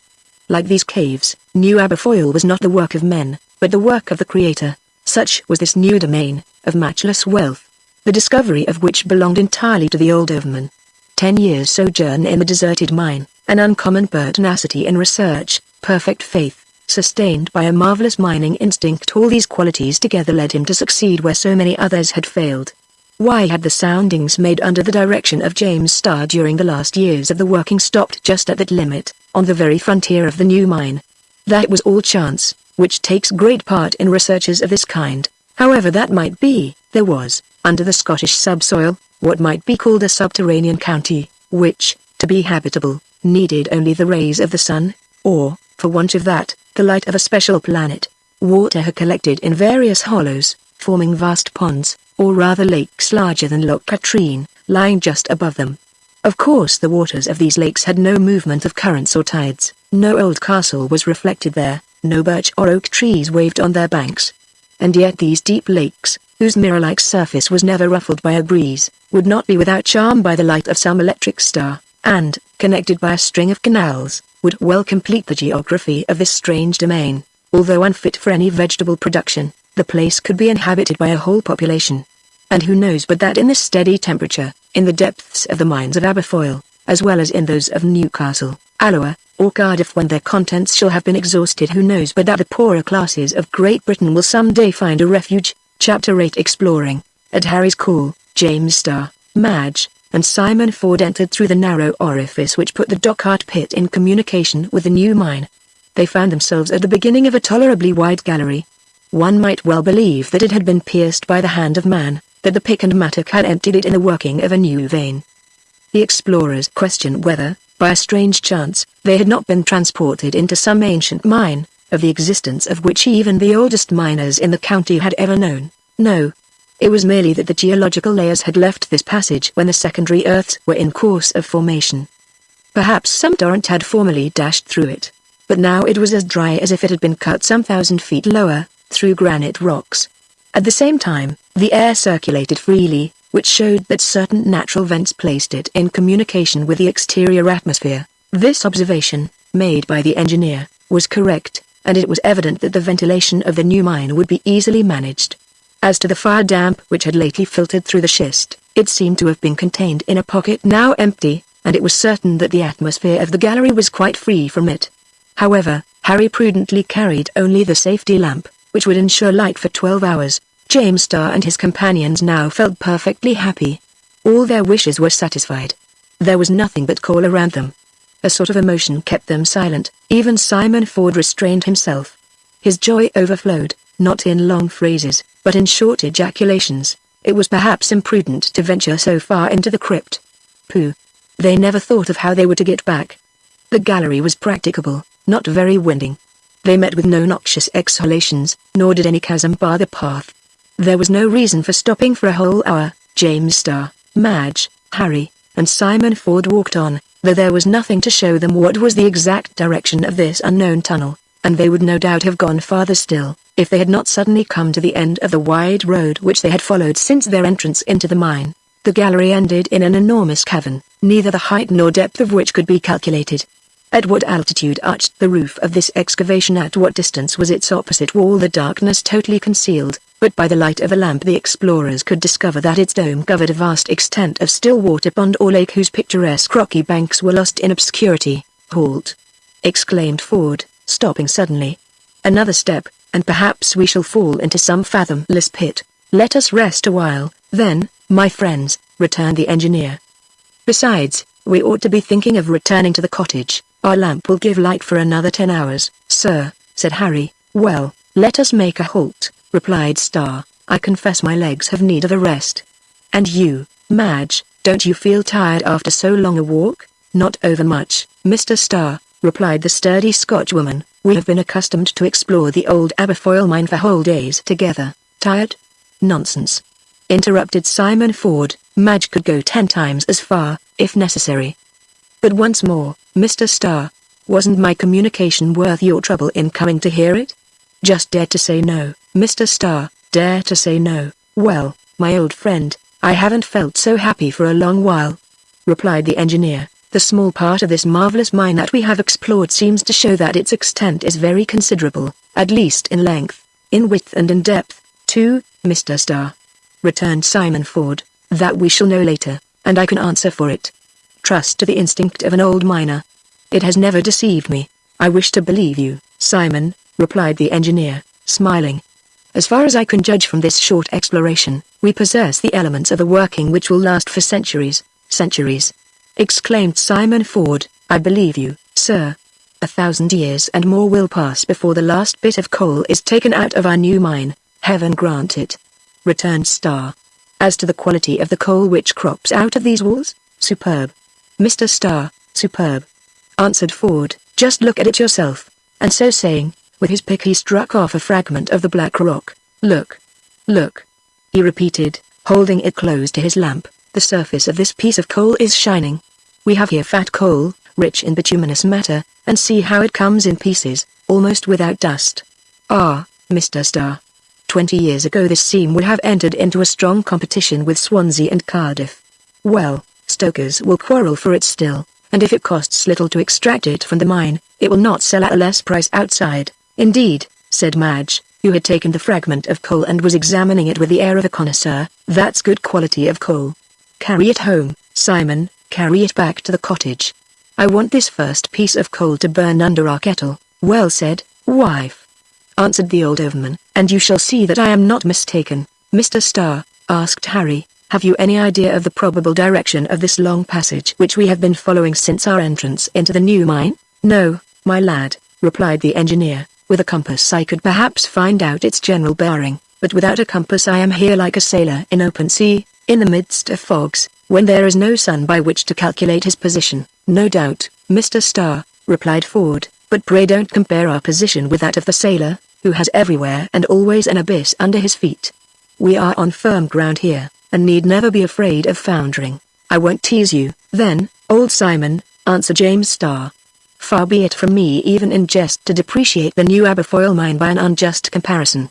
I only meant to say one thing, and that is that we don't know where we are. We are in the subsoil of the county of Stirling, Mr. Starr, replied Simon Ford, and that are set as if, listen, said Harry, interrupting the old man. All listened, as the young miner was doing. His ears, which were very sharp, had caught a dull sound, like a distant murmur. His companions were not long in hearing it themselves. It was above their heads, a sort of rolling sound, in which, though it was so feeble, the successive crescendo and diminuendo could be distinctly heard. All four stood for some minutes, their ears on the stretch, without uttering a word. All at once Simon Ford exclaimed, "Well, I declare! Are trucks already running on the rails of New Aberfoyle?" "Father," replied Harry, "it sounds to me just like the noise made by waves rolling on the seashore." "We can't be under the sea though," cried the old overman. "No," said the engineer, "but it is not impossible that we should be under Loch Katrine. The roof cannot have much thickness just here, if the noise of the water is perceptible." "Very little indeed," answered James Starr, "and that is the reason this cavern is so huge." "You must be right, Mr. Starr," said Harry. "Besides, the weather is so bad outside," resumed Starr, "that the waters of the loch must be as rough as those of the Firth of Forth." "Well, what does it matter after all?" returned Simon Ford. "The seam won't be any the worse because it is under a loch. It would not be the first time that coal has been looked for under the very bed of the ocean. When we have to work under the bottom of the Caledonian Canal, where will be the harm?" "Well said, Simon," cried the engineer, who could not restrain a smile at the overman's enthusiasm. "Let us cut our trenches under the waters of the sea. Let us bore the bed of the Atlantic like a strainer. Let us with our picks join our brethren of the United States through the subsoil of the ocean. Let us dig into the center of the globe if necessary, to tear out the last scrap of coal." "Are you joking, Mr. Starr?" asked Ford, with a pleased but slightly suspicious look. "I joking, old man? No. But you are so enthusiastic that you carry me away into the regions of impossibility. Come, let us return to the reality, which is sufficiently beautiful. Leave our picks here, where we may find them another day, and let's take the road back to the cottage." Nothing more could be done for the time. Later, the engineer, accompanied by a brigade of miners, supplied with lamps and all necessary tools, would resume the exploration of New Aberfoyle. It was now time to return to the Dochart pit. The road was easy, the gallery running nearly straight through the rock up to the orifice opened by the dynamite, so there was no fear of their losing themselves. But as James Starr was proceeding towards the gallery, Simon Ford stopped him. "Mr. Starr," said he, "you see this immense cavern, this subterranean lake, whose waters bathe this strand at our feet? Well, it is to this place I mean to change my dwelling. Here I will build a new cottage, and if some brave fellows will follow my example, before a year is over there will be one town more inside old England." James Starr, smiling approval of Ford's plans, pressed his hand, and all three, preceding Madge, re-entered the gallery, on their way back to the Dochart pit. For the first mile no incident occurred. Harry walked first, holding his lamp above his head. He carefully followed the principal gallery, without ever turning aside into the narrow tunnels which radiated to the right and left. It seemed as if the returning was to be accomplished as easily as the going, when an unexpected accident occurred which rendered the situation of the explorers very serious. Just at a moment when Harry was raising his lamp there came a rush of air, as if caused by the flapping of invisible wings. The lamp escaped from his hands, fell on the rocky ground, and was broken to pieces. James Starr and his companions were suddenly plunged in absolute darkness. All the oil of the lamp was spilt, and it was of no further use. "Well, Harry," cried his father, "do you want us all to break our necks on the way back to the cottage?" Harry did not answer. He wondered if he ought to suspect the hand of a mysterious being in this last accident. Could there possibly exist in these depths an enemy whose unaccountable antagonism would one day create serious difficulties? Had someone an interest in defending the new coal field against any attempt at working it? In truth that seemed absurd, yet the facts spoke for themselves, and they accumulated in such a way as to change simple presumptions into certainties. In the meantime the explorers' situation was bad enough. They had now, in the midst of black darkness, to follow the passage leading to the Dochart pit for nearly 5 miles. That they would still have an hour's walk before reaching the cottage. "Come along," said Simon Ford. "We have no time to lose. We must grope our way along, like blind men. There's no fear of losing our way." The tunnels which open off our road are only just like those in a molehill, and by following the chief gallery we shall of course reach the opening we got in at. After that, it is the old mine. We know that, and it won't be the first time that Harry and I have found ourselves there in the dark. Besides, we shall find the lamps that we left. Forward then. Harry, go first. Mr. Starr, follow him. Madge, you go next, and I will bring up the rear. Above everything, don't let us get separated. All complied with the old overman's instructions. As he said, by groping carefully, they could not mistake the way. It was only necessary to make the hands take the place of the eyes, and to trust to their instinct, which had with Simon Ford and his son become a second nature. James Starr and his companions walked on in the order agreed. They did not speak, but it was not for want of thinking. It became evident that they had an adversary. But what was he, and how were they to defend themselves against these mysteriously prepared attacks? These disquieting ideas crowded into their brains. However, this was not the moment to get discouraged. Harry, his arms extended, advanced with a firm step, touching first one and then the other side of the passage. If a cleft or side opening presented itself, he felt with his hand that it was not the main way, either the cleft was too shallow, or the opening too narrow, and he thus kept in the right road, in darkness through which the eye could not in the slightest degree pierce. This difficult return lasted 2 hours. By reckoning the time since they started, taking into consideration that the walking had not been rapid, Starr calculated that he and his companions were near the opening. In fact, almost immediately, Harry stopped. "Have we got to the end of the gallery?" asked Simon Ford. "Yes," answered the young miner. "Well, have you not found the hole which connects New Aberfoyle with the dog-cart pit?" "No," replied Harry, whose impatient hands met with nothing but a solid wall. The old overman stepped forward, and himself felt the sisters rock. A cry escaped him. Either the explorers had strayed from the right path on their return, or the narrow orifice, broken in the rock by the dynamite, had been recently stopped up. James Starr and his companions were prisoners in New Aberfoyle. Chapter 9 The Fire Maidens. A week after the events just related had taken place, James Starr's friends had become very anxious. The engineer had disappeared, and no reason could be brought forward to explain his absence. They learnt, by questioning his servant, that he had embarked at Granton Pier. But from that time there were no traces of James Starr. Simon Ford's letter had requested secrecy, and he had said nothing of his departure for the Aberfoyle mines. Therefore in Edinburgh nothing was talked of but the unaccountable absence of the engineer. Sir W. Elphiston, the president of the Royal Institution, communicated to his colleagues a letter which James Starr had sent him, excusing himself from being present at the next meeting of the society. 2 or 3 others produced similar letters. But though these documents proved that Starr had left Edinburgh, which was known before, they threw no light on what had become of him. Now, on the part of such a man, this prolonged absence, so contrary to his usual habits, naturally first caused surprise, and then anxiety. A notice was inserted in the principal newspapers of the United Kingdom relative to the engineer James Starr, giving a description of him and the date on which he left Edinburgh. Nothing more could be done but to wait. The time passed in great anxiety. The scientific world of England was inclined to believe that one of its most distinguished members had positively disappeared. At the same time, when so many people were thinking about James Starr, Harry Ford was the subject of no less anxiety. Only, instead of occupying public attention, the son of the old overman was the cause of trouble alone to the generally cheerful mind of Jack Ryan. It may be remembered that, in their encounter in the Yarrow shaft, Jack Ryan had invited Harry to come a week afterwards to the festivities at Irvine. Harry had accepted and promised expressly to be there. Jack Ryan knew, having had it proved by many circumstances, that his friend was a man of his word. With him, a thing promised was a thing done. Now, at the Irvine merry-making, nothing was wanting, neither song, nor dance, nor fun of any sort, nothing but Harry Ford. The notice relative to James Starr, published in the papers, had not yet been seen by Ryan. The honest fellow was therefore only worried by Harry's absence, telling himself that something serious could alone have prevented him from keeping his promise. So, the day after the Irvine Games, Jack Ryan intended to take the railway from Glasgow and go to the Dockart pit, and this he would have done had he not been detained by an accident which nearly cost him his life. Something which occurred on the night of the 12th of December was of a nature to support the opinions of all partisans of the supernatural, and there were many at Melrose Farm.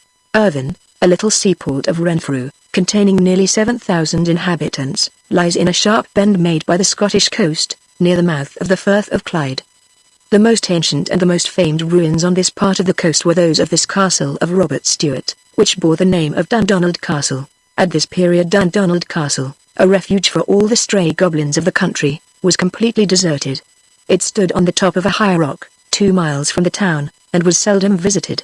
Sometimes a few strangers took it into their heads to explore these old historical remains, but then they always went alone.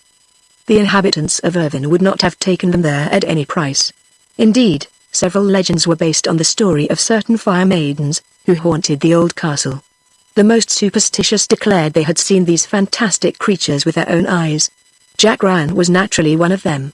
It was a fact that from time to time long flames appeared, sometimes on a broken piece of wall, sometimes on the summit of the tower which was the highest point of Dundonald Castle. Did these flames really assume a human shape, as was asserted? Did they merit the name of fire maidens, given them by the people of the coast? It was evidently just an optical delusion, aided by a good deal of credulity, and science could easily have explained the phenomenon. However that might be, these fire maidens had the reputation of frequenting the ruins of the old castle and of performing wild strathspeys, especially on dark nights. Jack Ryan, bold fellow though he was, would never have dared to accompany those dances with the music of his bagpipes. "Old Nick is enough for them," said he. "He doesn't need me to complete his infernal orchestra." We may well believe that these strange apparitions frequently furnished a text for the evening stories. Jack Ryan was ending the evening with one of these. His auditors, transported into the phantom world, were worked up into a state of mind which would believe anything. All at once shouts were heard outside. Jack Ryan stopped short in the middle of his story, and all rushed out of the barn. The night was pitchy dark. Squalls of wind and rain swept along the beach. 2 or 3 fishermen, their backs against a rock, the better to resist the wind, were shouting at the top of their voices. Jack Ryan and his companions ran up to them. The shouts were, however, not for the inhabitants of the farm, but to warn men who, without being aware of it, were going to destruction. A dark, confused mass appeared some way out at sea. It was a vessel whose position could be seen by her lights, for she carried a white one on her foremast, a green on the starboard side, and a red on the outside. She was evidently running straight on the rocks. "A ship in distress?" said Ryan. Answered one of the fishermen, "and now they want to tack, but it's too late." "Do they want to run ashore?" said another. "It seems so," responded one of the fishermen, "unless he has been misled by some." The man was interrupted by a yell from Jack. Could the crew have heard it? At any rate, it was too late for them to beat back from the line of breakers which gleamed white in the darkness, but it was not, as might be supposed, a last effort of Ryan's to warn the doomed ship. He now had his back to the sea. His companions turned also, and gazed at a spot situated about half a mile inland. It was Dundonald Castle. A long flame twisted and bent under the gale, on the summit of the old tower. "The Fire Maiden!" cried the superstitious men in terror. Clearly, it needed a good strong imagination to find any human likeness in that flame. Waving in the wind like a luminous flag, it seemed sometime to fly round the tower, as if it was just going out, and a moment after it was seen again dancing on its blue point. "The Fire Maiden! The Fire Maiden!" cried the terrified fishermen and peasants. All was then explained. The ship, having lost her reckoning in the fog, had taken this flame on the top of Dundonald Castle for the Irvine light. She thought herself at the entrance of the Firth, 10 miles to the north, when she was really running on a shore which offered no refuge. What could be done to save her, if there was still time? It was too late. A frightful crash was heard above the tumult of the elements. The vessel had struck. The white line of surf was broken for an instant. She heeled over on her side and lay among the rocks. At the same time, by a strange coincidence, the long flame disappeared, as if it had been swept away by a violent gust. Earth, sea, and sky were plunged in complete darkness. "The Fire Maiden!" shouted Ryan, for the last time, as the apparition, which he and his companions believed supernatural, disappeared. But then the courage of these superstitious Scotchmen, which had failed before a fancied danger, returned in face of the real one, which they were ready to brave in order to save their fellow creatures. The tempest did not deter them. As heroic as they had before been credulous, fastening ropes round their waists, they rushed into the waves to the aid of those on the wreck. Happily, they succeeded in their endeavors, although some and bold Jack Ryan was among the number were severely wounded on the rocks. But the captain of the vessel and the 8 sailors who composed his crew were hauled up, safe and sound, on the beach. The ship was the Norwegian brig Motala, laden with timber, and bound for Glasgow. of the Motala herself nothing remained but a few spars, washed up by the waves, and dashed among the rocks on the beach. Jack Ryan and 3 of his companions, wounded like himself, were carried into a room of Melrose Farm, where every care was lavished on them. Ryan was the most hurt, for when with a rope round his waist he had rushed into the sea, the waves had almost immediately dashed him back against the rocks. He was brought, indeed, very nearly lifeless onto the beach. The brave fellow was therefore confined to bed for several days, to his great disgust. However, as soon as he was given permission to sing as much as he liked, he bore his trouble patiently, and the farm echoed all day with his jovial voice. But from this adventure he imbibed a more lively sentiment of fear with regard to brownies and other goblins who amuse themselves by plaguing mankind, and he made them responsible for the catastrophe of the Motala. It would have been vain to try and convince him that the fire maidens did not exist, and that the flame, so suddenly appearing among the ruins, was but a natural phenomenon. No reasoning could make him believe it. His companions were, if possible, more obstinate than he in their credulity. According to them, one of the fire maidens had maliciously attracted the Motala to the coast. As to wishing to punish her, as well try to bring the tempest to justice. The magistrates might order what arrests they pleased, but a flame cannot be imprisoned, an impalpable being can't be handcuffed. It must be acknowledged that the researches which were ultimately made gave ground, at least in appearance, to this superstitious way of explaining the facts. The inquiry was made with great care. Officials came to Dundonald Castle, and they proceeded to conduct a most vigorous search. The magistrate wished first to ascertain if the ground bore any footprints, which could be attributed to other than goblins' feet. It was impossible to find the least trace, whether old or new. Moreover, the earth, still damp from the rain of the day before, would have preserved the least vestige. The result of all this was, that the magistrates only got for their trouble a new legend added to so many others, a legend which would be perpetuated by the remembrance of the catastrophe of the Motala, and indisputably confirm the truth of the apparition of the fire maidens. A hearty fellow like Jack Ryan, with so strong a constitution, could not be long confined to his bed. A few sprains and bruises were not quite enough to keep him on his back longer than he liked. He had not time to be ill. Jack, therefore, soon got well. As soon as he was on his legs again, before resuming his work on the farm, he wished to go and visit his friend Harry, and learn why he had not come to the Irvine merry-making. He could not understand his absence, for Harry was not a man who would willingly promise and not perform. It was unlikely, too, that the son of the old overman had not heard of the wreck of the Motala, as it was in all the papers. He must know the part Jack had taken in it, and what had happened to him, and it was unlike Harry not to hasten to the farm and see how his old chum was going on. As Harry had not come, there must have been something to prevent him. Jack Ryan would as soon deny the existence of the fire maidens as believe in Harry's indifference. 2 days after the catastrophe, Jack left the farm merrily, feeling nothing of his wounds. Singing in the fullness of his heart, he awoke the echoes of the cliff, as he walked to the station of the railway, which via Glasgow would take him to Stirling and Callander. As he was waiting for his train, his attention was attracted by a bill posted up on the walls, containing the following notice. On the 4th of December, the engineer, James Starr, of Edinburgh, embarked from Granton Pier, on board the Prince of Wales. He disembarked the same day at Stirling. From that time nothing further has been heard of him. Any information concerning him is requested to be sent to the President of the Royal Institution, Edinburgh, Jack Ryan. Stopping before one of these advertisements, read it twice over, with extreme surprise. "Mr. Starr," he exclaimed. "Why, on the 4th of December I met him with Harry on the ladder of the Dockart pit. That was 10 days ago. And he has not been seen from that time. That explains why my chum didn't come to Irvine." And without taking time to inform the President of the Royal Institution by letter what he knew relative to James Starr, Jack jumped into the train, determining to go first of all to the Yarrow shaft.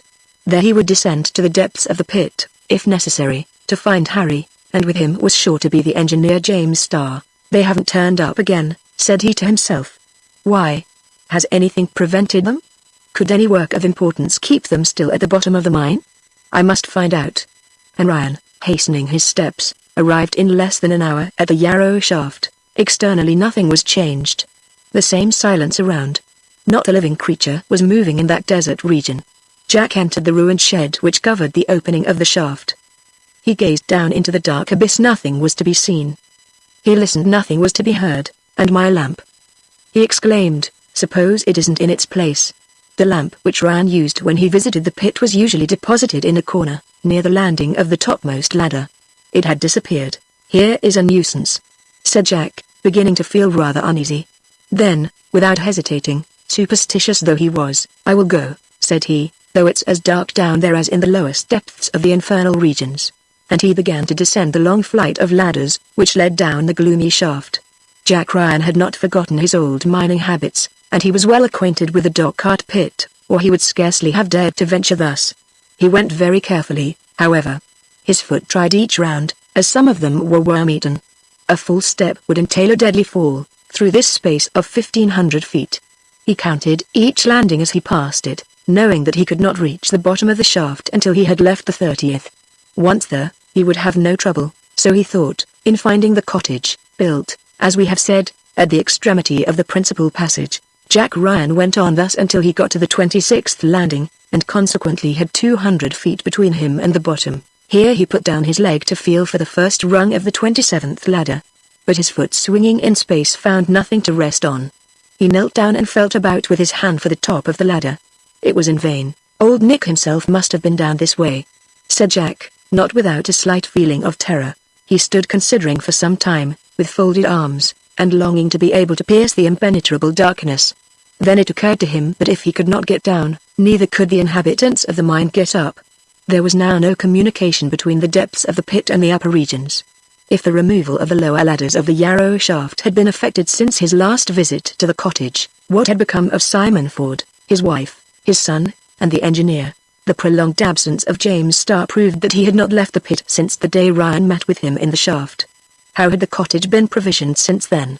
The food of these unfortunate people, imprisoned 1,500 feet below the surface of the ground, must have been exhausted by this time. All this passed through Jack's mind, as he saw that by himself he could do nothing to get to the cottage. He had no doubt but that communication had been interrupted with a malevolent intention. At any rate, the authorities must be informed, and that as soon as possible. Jack Ryan bent forward from the landing. "Harry! Harry!" he shouted with his powerful voice. Harry's name echoed and re-echoed among the rocks, and finally died away in the depths of the shaft. Ryan rapidly ascended the upper ladders and returned to the light of day. Without losing a moment he reached the Calendar station, just caught the express to Edinburgh, and by 3 o'clock was before the Lord Provost. There his declaration was received. His account was given so clearly that it could not be doubted. Sir William Elphiston, President of the Royal Institution, and not only colleague, but a personal friend of Starr's, was also informed, and asked to direct the search which was to be made without delay in the mine. Several men were placed at his disposal, supplied with lamps, picks, long rope ladders, not forgetting provisions and cordials.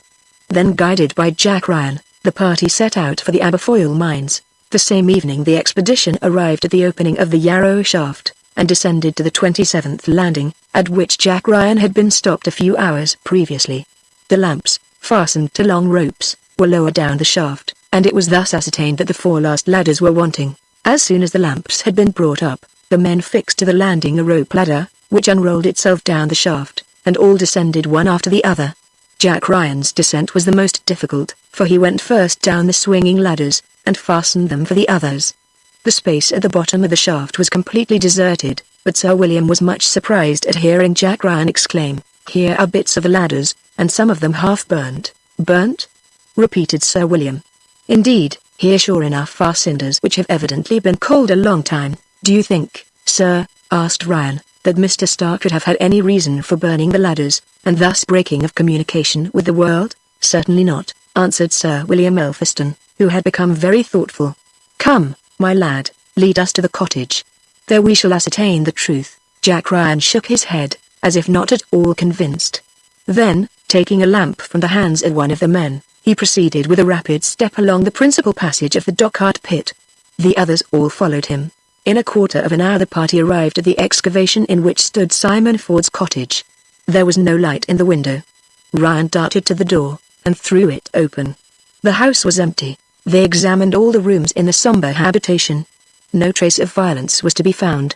All was in order, as if old Madge had been still there. There was even an ample supply of provisions, enough to last the Ford family for several days. The absence of the tenants of the cottage was quite unaccountable. But was it not possible to find out the exact time they had quitted it? Yes, for in this region, where there was no difference of day or night, Madge was accustomed to mark with a cross each day in her almanac. The almanac was pinned up on the wall, and there the last cross had been made at the 6th of December, that is to say, a day after the arrival of James Starr, to which Ryan could positively swear. It was clear that on the 6th of December, 10 days ago, Simon Ford, his wife, son, and guest, had quitted the cottage. Could a fresh exploration of the mine, undertaken by the engineer, account for such a long absence? Certainly not. It was intensely dark all round. The lamps held by the men gave light only just where they were standing. Suddenly Jack Ryan uttered a cry. "Look there, there!" His finger was pointing to a tolerably bright light, which was moving about in the distance. "After that light, my men!" exclaimed Sir William. "It's a goblin light," said Ryan.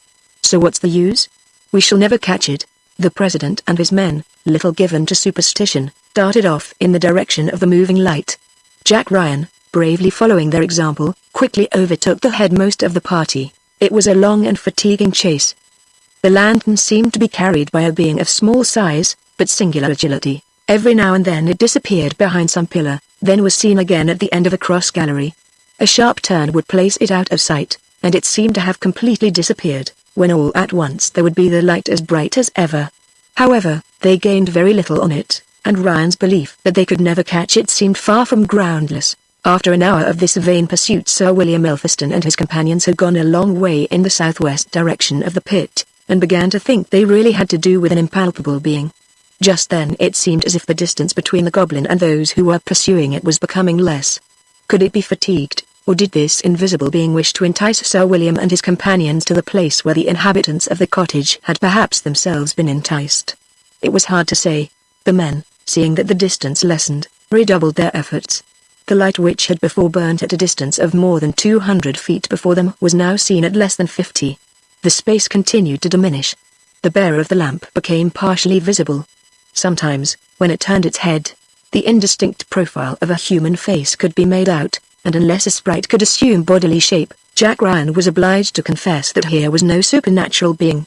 Then, springing forward, "Courage, comrades!"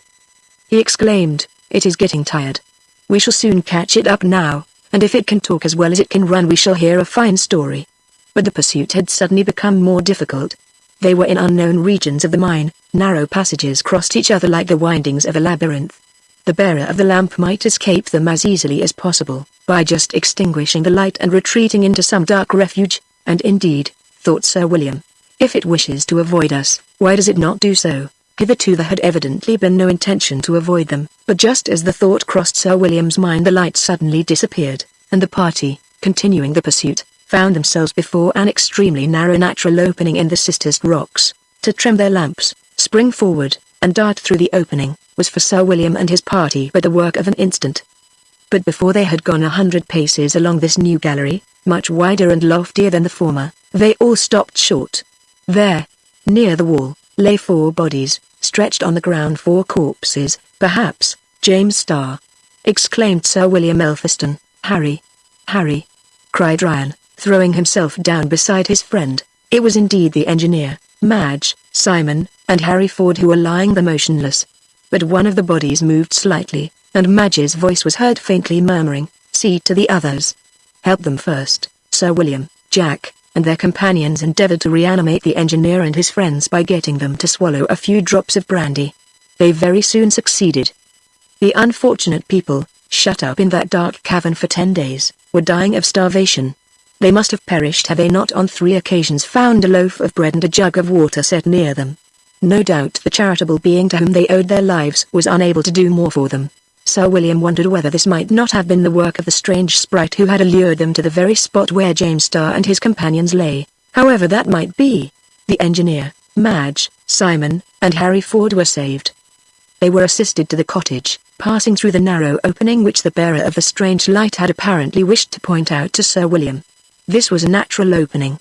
The passage which James Starr and his companions had made for themselves with dynamite had been completely blocked up with rocks laid one upon another. So, then, whilst they had been exploring the vast cavern, the way back had been purposely closed against them by a hostile hand. Chapter 10 Cold Town. 3 years after the events which have just been related, the guidebooks recommended as a great attraction, to the numerous tourists who roam over the county of Stirling, a visit of a few hours to the mines of New Aberfoyle. No mine in any country, either in the old or new world, could present a more curious aspect.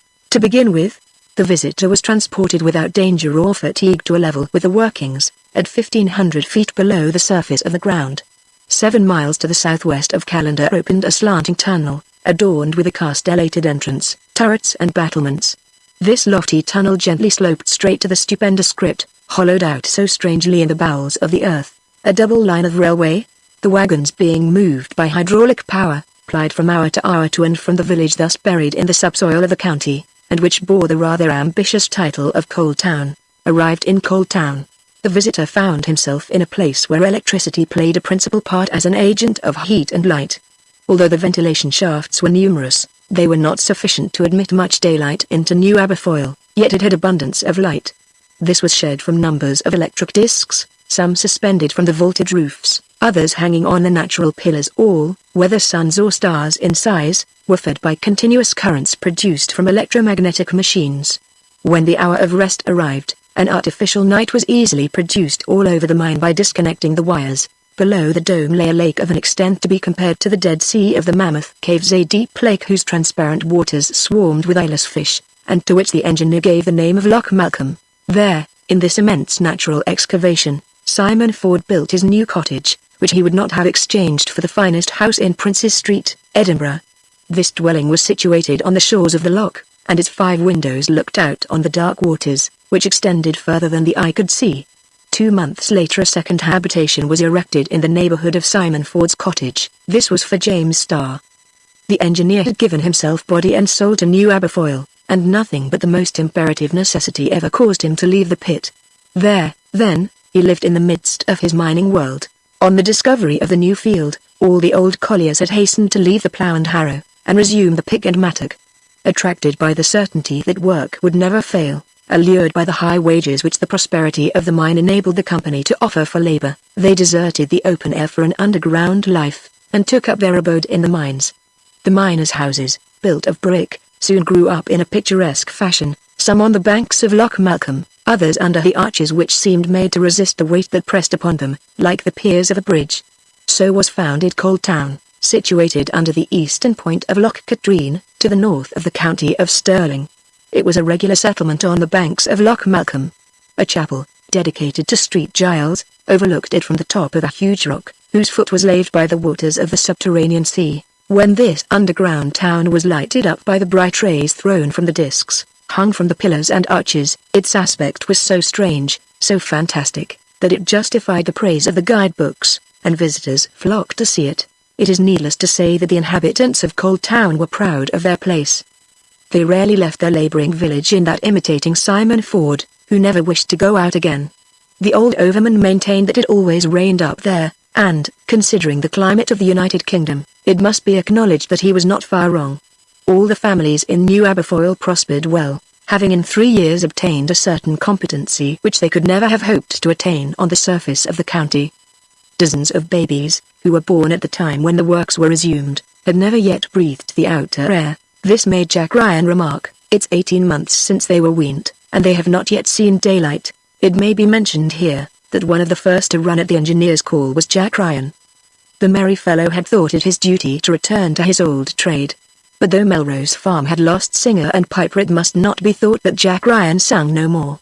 On the contrary, the sonorous echoes of New Aberfoyle exerted their strong lungs to answer him. Jack Ryan took up his abode in Simon Ford's new cottage. They offered him a room, which he accepted without ceremony, in his frank and hearty way. Old Madge loved him for his fine character and good nature. She in some degree shared his ideas on the subject of the fantastic beings who were supposed to haunt the mine, and the two, when alone, told each other stories wild enough to make one shudder, stories well worthy of enriching the Hyperborean mythology. Jack thus became the life of the cottage. He was, besides being a jovial companion, a good workman. 6 months after the works had begun, he was made head of a gang of hews. "That was a good work done, Mr. Ford," said he, a few days after his appointment. "You discovered a new field, and though you narrowly escaped paying for the discovery with your life, well, it was not too dearly bought." "No, Jack, it was a good bargain we made that time," answered the old overman. "But neither Mr. Starr nor I have forgotten that to you we owe our lives." "Not at all," returned Jack. "You owe them to your son Harry, when he had the good sense to accept my invitation to Irvine. and not to go, isn't that it?" interrupted Harry, grasping his comrade's hand. "No, Jack, it is to you, scarcely healed of your wounds, to you, who did not delay a day, no, nor an hour, that we owe our being found still alive in the mine." "Rubbish, no," broke in the obstinate fellow. "I won't have that said, when it's no such thing. I hurried to find out what had become of you, Harry, that's all. But to give everyone his due, I will add that without that unapproachable goblin, there we are," cried Ford.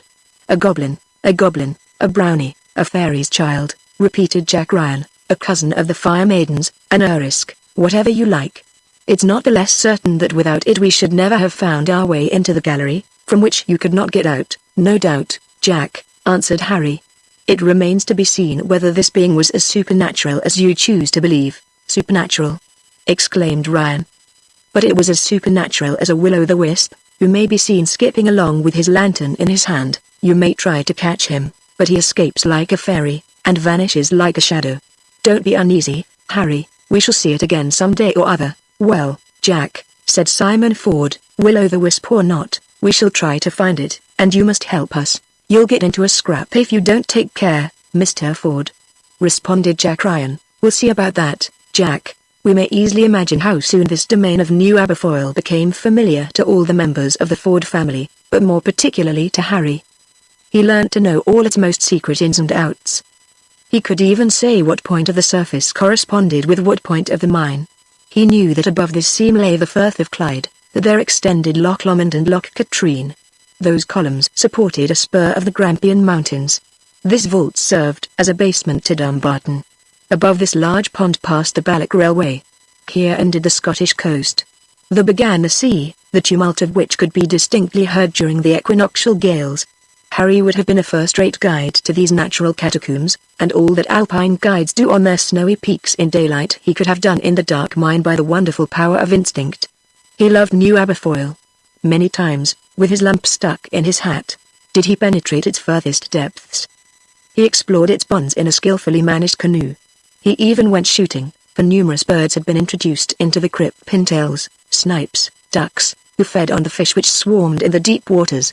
Harry's eyes seemed made for the dark, just as a sailor's are made for distances. But all this while Harry felt irresistibly animated by the hope of finding the mysterious being whose intervention, strictly speaking, had saved himself and his friends. Would he succeed? He certainly would, if presentiments were to be trusted, but certainly not, if he judged by the success which had as yet attended his researches. The attacks directed against the family of the old overman, before the discovery of New Aberfoyle, had not been renewed. Chapter 11. Hanging by a thread. Although in this way the Ford family led a happy and contented life, yet it was easy to see that Harry, naturally of a grave disposition, became more and more quiet and reserved. Even Jack Ryan, with all his good humor and usually infectious merriment, failed to rouse him to gaiety of manner. One Sunday, it was in the month of June, the two friends were walking together on the shores of Loch Malcolm. Cold Town rested from labor. In the world above, stormy weather prevailed. Violent rains fell, and dull sultry vapors brooded over the earth. The atmosphere was most oppressive. Down in Cold Town there was perfect calm, no wind, no rain. A soft and pleasant temperature existed instead of the strife of the elements which raged without. What wonder then, that excursionists from Stirling came in considerable numbers to enjoy the calm fresh air in the recesses of the mine. The electric discs shed a brilliancy of light which the British sun, oftener obscured by fogs than it ought to be, might well envy. Jack Ryan kept talking of these visitors, who passed them in noisy crowds, but Harry paid very little attention to what he said. "I say, do look, Harry," cried Jack. "See what numbers of people come to visit us. Cheer up, old fellow. Do the honors of the place a little better.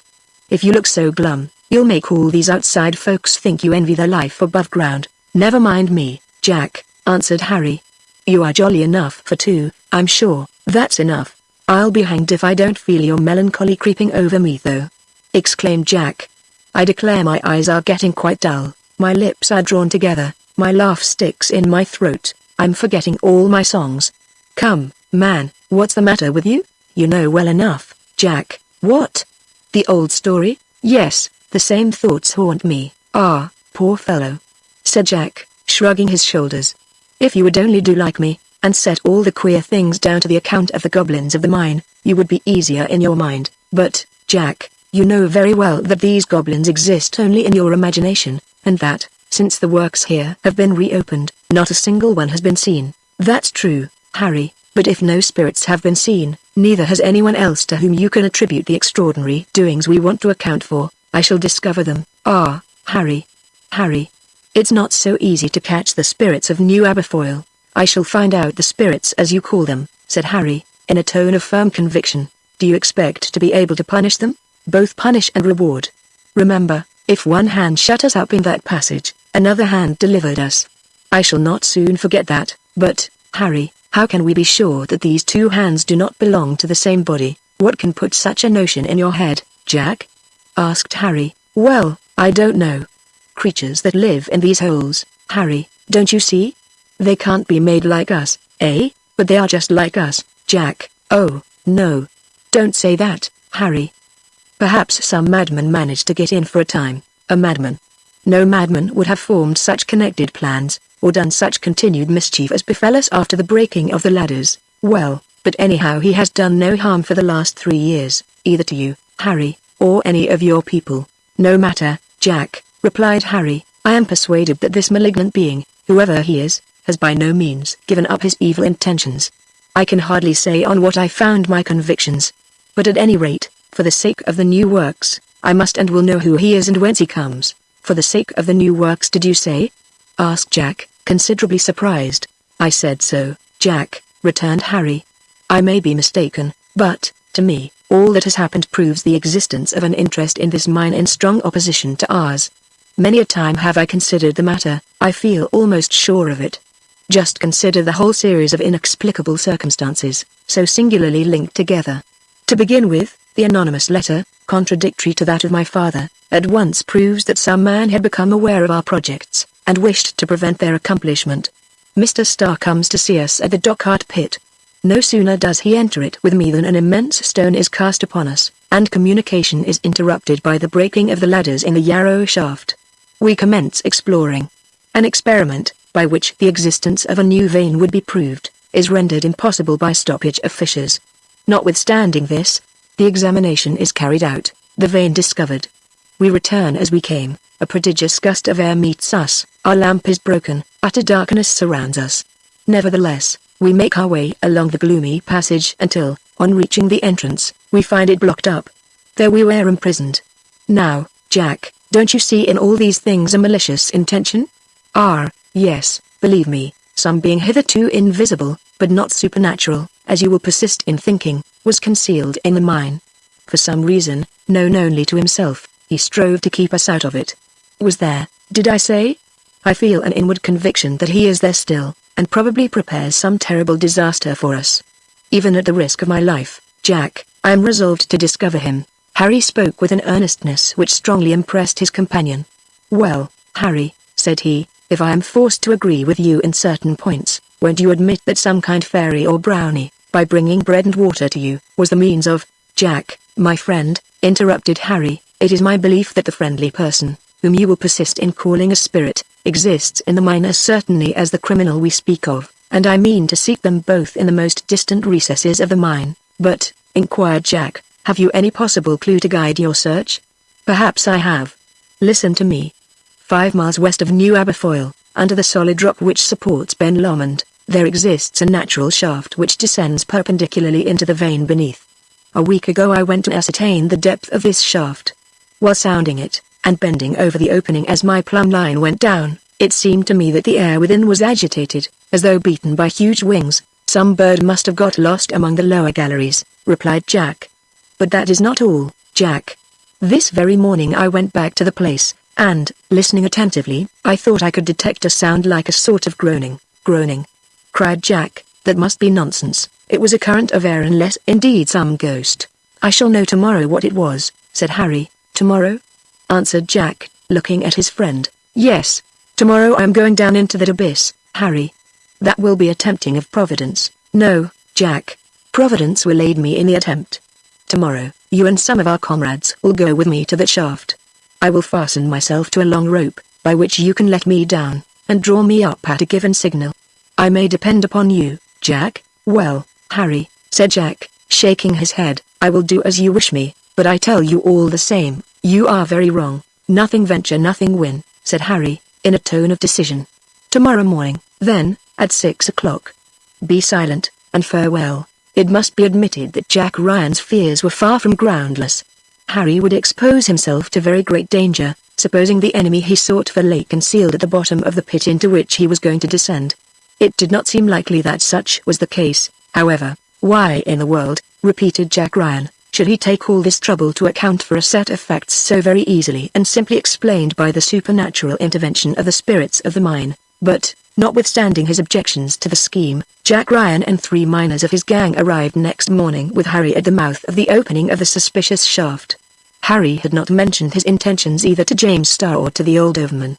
Jack had been discreet enough to say nothing. Harry had provided himself with a rope about 200 feet long. It was not particularly thick, but very strong, sufficiently so to sustain his weight. His friends were to let him down into the gulf, and his pulling the cord was to be the signal to withdraw him. The opening into this shaft or well was 12 feet wide. A beam was thrown across like a bridge, so that the cord passing over it should hang down the center of the opening, and save Harry from striking against the sides in his descent. He was ready. Are you still determined to explore this abyss?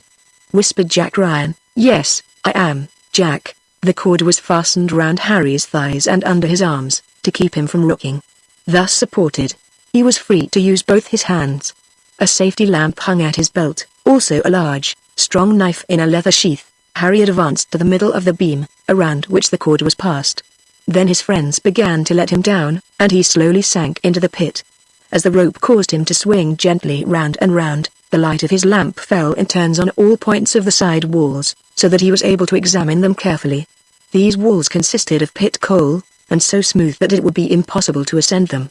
Harry calculated that he was going down at the rate of about a foot per second, so that he had time to look about him, and be ready for any event, during 2 minutes, that is to say, to the depth of about 120 feet. The descent continued without any incident. No lateral gallery opened from the side walls of the pit, which was gradually narrowing into the shape of a funnel. But Harry began to feel a fresh air rising from beneath, whence he concluded that the bottom of the pit communicated with a gallery of some description in the lowest part of the mine. The cord continued to unwind. Darkness and silence were complete. If any living being whatever had sought refuge in the deep and mysterious abyss, he had either left it, or, if there, by no movement did he in the slightest way betray his presence. Harry, becoming more suspicious the lower he got, now drew his knife and held it in his right hand. At a depth of 180 feet, his feet touched the lower point and the cord slackened and unwound no further. Harry breathed more freely for a moment. One of the fears he entertained had been that, during his descent, the cord might be cut above him, but he had seen no projection from the walls behind which anyone could have been concealed. The bottom of the abyss was quite dry. Harry, taking the lamp from his belt, walked round the place, and perceived he had been right in his conjectures. An extremely narrow passage led aside out of the pit. He had to stoop to look into it, and only by creeping could it be followed, but as he wanted to see in which direction it led, and whether another abyss opened from it, he lay down on the ground and began to enter it on hands and knees. An obstacle speedily arrested his progress.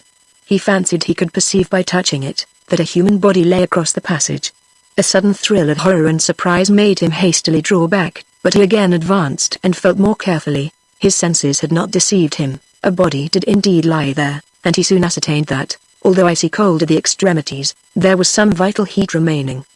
In less time than it takes to tell it, Harry had drawn the body from the recess to the bottom of the shaft, and, seizing his lamp, he cast its lights on what he had found, exclaiming immediately, "Why, it is a child!" The child still breathed, but so very feebly that Harry expected it to cease every instant. Not a moment was to be lost. He must carry this poor little creature out of the pit, and take it home to his mother as quickly as he could. He eagerly fastened the cord round his waist, stuck on his lamp, clasped the child to his breast with his left arm, and, keeping his right hand free to hold the knife, he gave the signal agreed on, to have the rope pulled up. It tightened at once. He began the ascent. Harry looked around him with redoubled care, for more than his own life was now in danger. For a few minutes all went well, no accident seemed to threaten him, when suddenly he heard the sound of a great rush of air from beneath, and, looking down, he could dimly perceive through the gloom a broad mass arising until it passed him, striking him as it went by. It was an enormous bird of what sort he could not see. It flew upwards on mighty wings, then paused, hovered, and dashed fiercely down upon Harry, who could only wield his knife in one hand. He defended himself and the child as well as he could, but the ferocious bird seemed to aim all its blows at him alone. Afraid of cutting the cord, he could not strike it as he wished, and the struggle was prolonged, while Harry shouted with all his might in hopes of making his comrades hear. He soon knew they did, for they pulled the rope up faster. A distance of about 80 feet remained to be got over. The bird ceased its direct attack, but increased the horror and danger of his situation by rushing at the cord, clinging to it just out of his reach, and endeavoring, by pecking furiously, to cut it. Harry felt overcome with terrible dread. One strand of the rope gave way, and it made them sink a little. A shriek of despair escaped his lips. A second strand was divided, and the double burden now hung suspended by only half the cord. Harry dropped his knife, and by a superhuman effort succeeded, at the moment the rope was giving way, in catching hold of it with his right hand above the cut made by the beak of the bird. But, powerfully as he held it in his iron grasp, he could feel it gradually slipping through his fingers. He might have caught it, and held on with both hands by sacrificing the life of the child he supported in his left arm. The idea crossed him, but was banished in an instant, although he believed himself quite unable to hold out until drawn to the surface. For a second he closed his eyes, believing they were about to plunge back into the abyss. He looked up once more. The huge bird had disappeared. His hand was at the very extremity of the broken rope when, just as his convulsive grasp was failing, he was seized by the men, and with the child was placed on the level ground. The fearful strain of anxiety removed, a reaction took place, and Harry fell fainting into the arms of his friends. Chapter 12 Nell adopted. A couple of hours later, Harry still unconscious, and the child in a very feeble state, were brought to the cottage by Jack Ryan and his companions. The old overman listened to the account of their adventures, while Madge attended with the utmost care to the wants of her son, and of the poor creature whom he had rescued from the pit. Harry imagined her a mere child, but she was a maiden of the age of 15 or 16 years. She gazed at him with vague and wondering eyes, and the thin face, drawn by suffering, the pallid complexion, which light could never have tinged, and the fragile, slender figure, gave her an appearance at once singular and attractive. Jack Ryan declared that she seemed to him to be an uncommonly interesting kind of ghost. It must have been due to the strange and peculiar circumstances under which her life hitherto had been led, that she scarcely seemed to belong to the human race. Her countenance was of a very uncommon cast, and her eyes, hardly able to bear the lamplight in the cottage, glanced around in a confused and puzzled way, as if all were new to them. As this singular being reclined on Madge's bed and awoke to consciousness, as from a long sleep, the old Scotchwoman began to question her a little. "What do they call you, my dear?" said she. "Nell," replied the girl. "Do you feel anything the matter with you?" "No, I am hungry. I have eaten nothing since." Nell uttered these few words like one unused to speak much. They were in the Gaelic language, which was often spoken by Simon and his family. Madge immediately brought her some food. She was evidently famished. It was impossible to say how long she might have been in that pit. "How many days had you been down there, dearie?"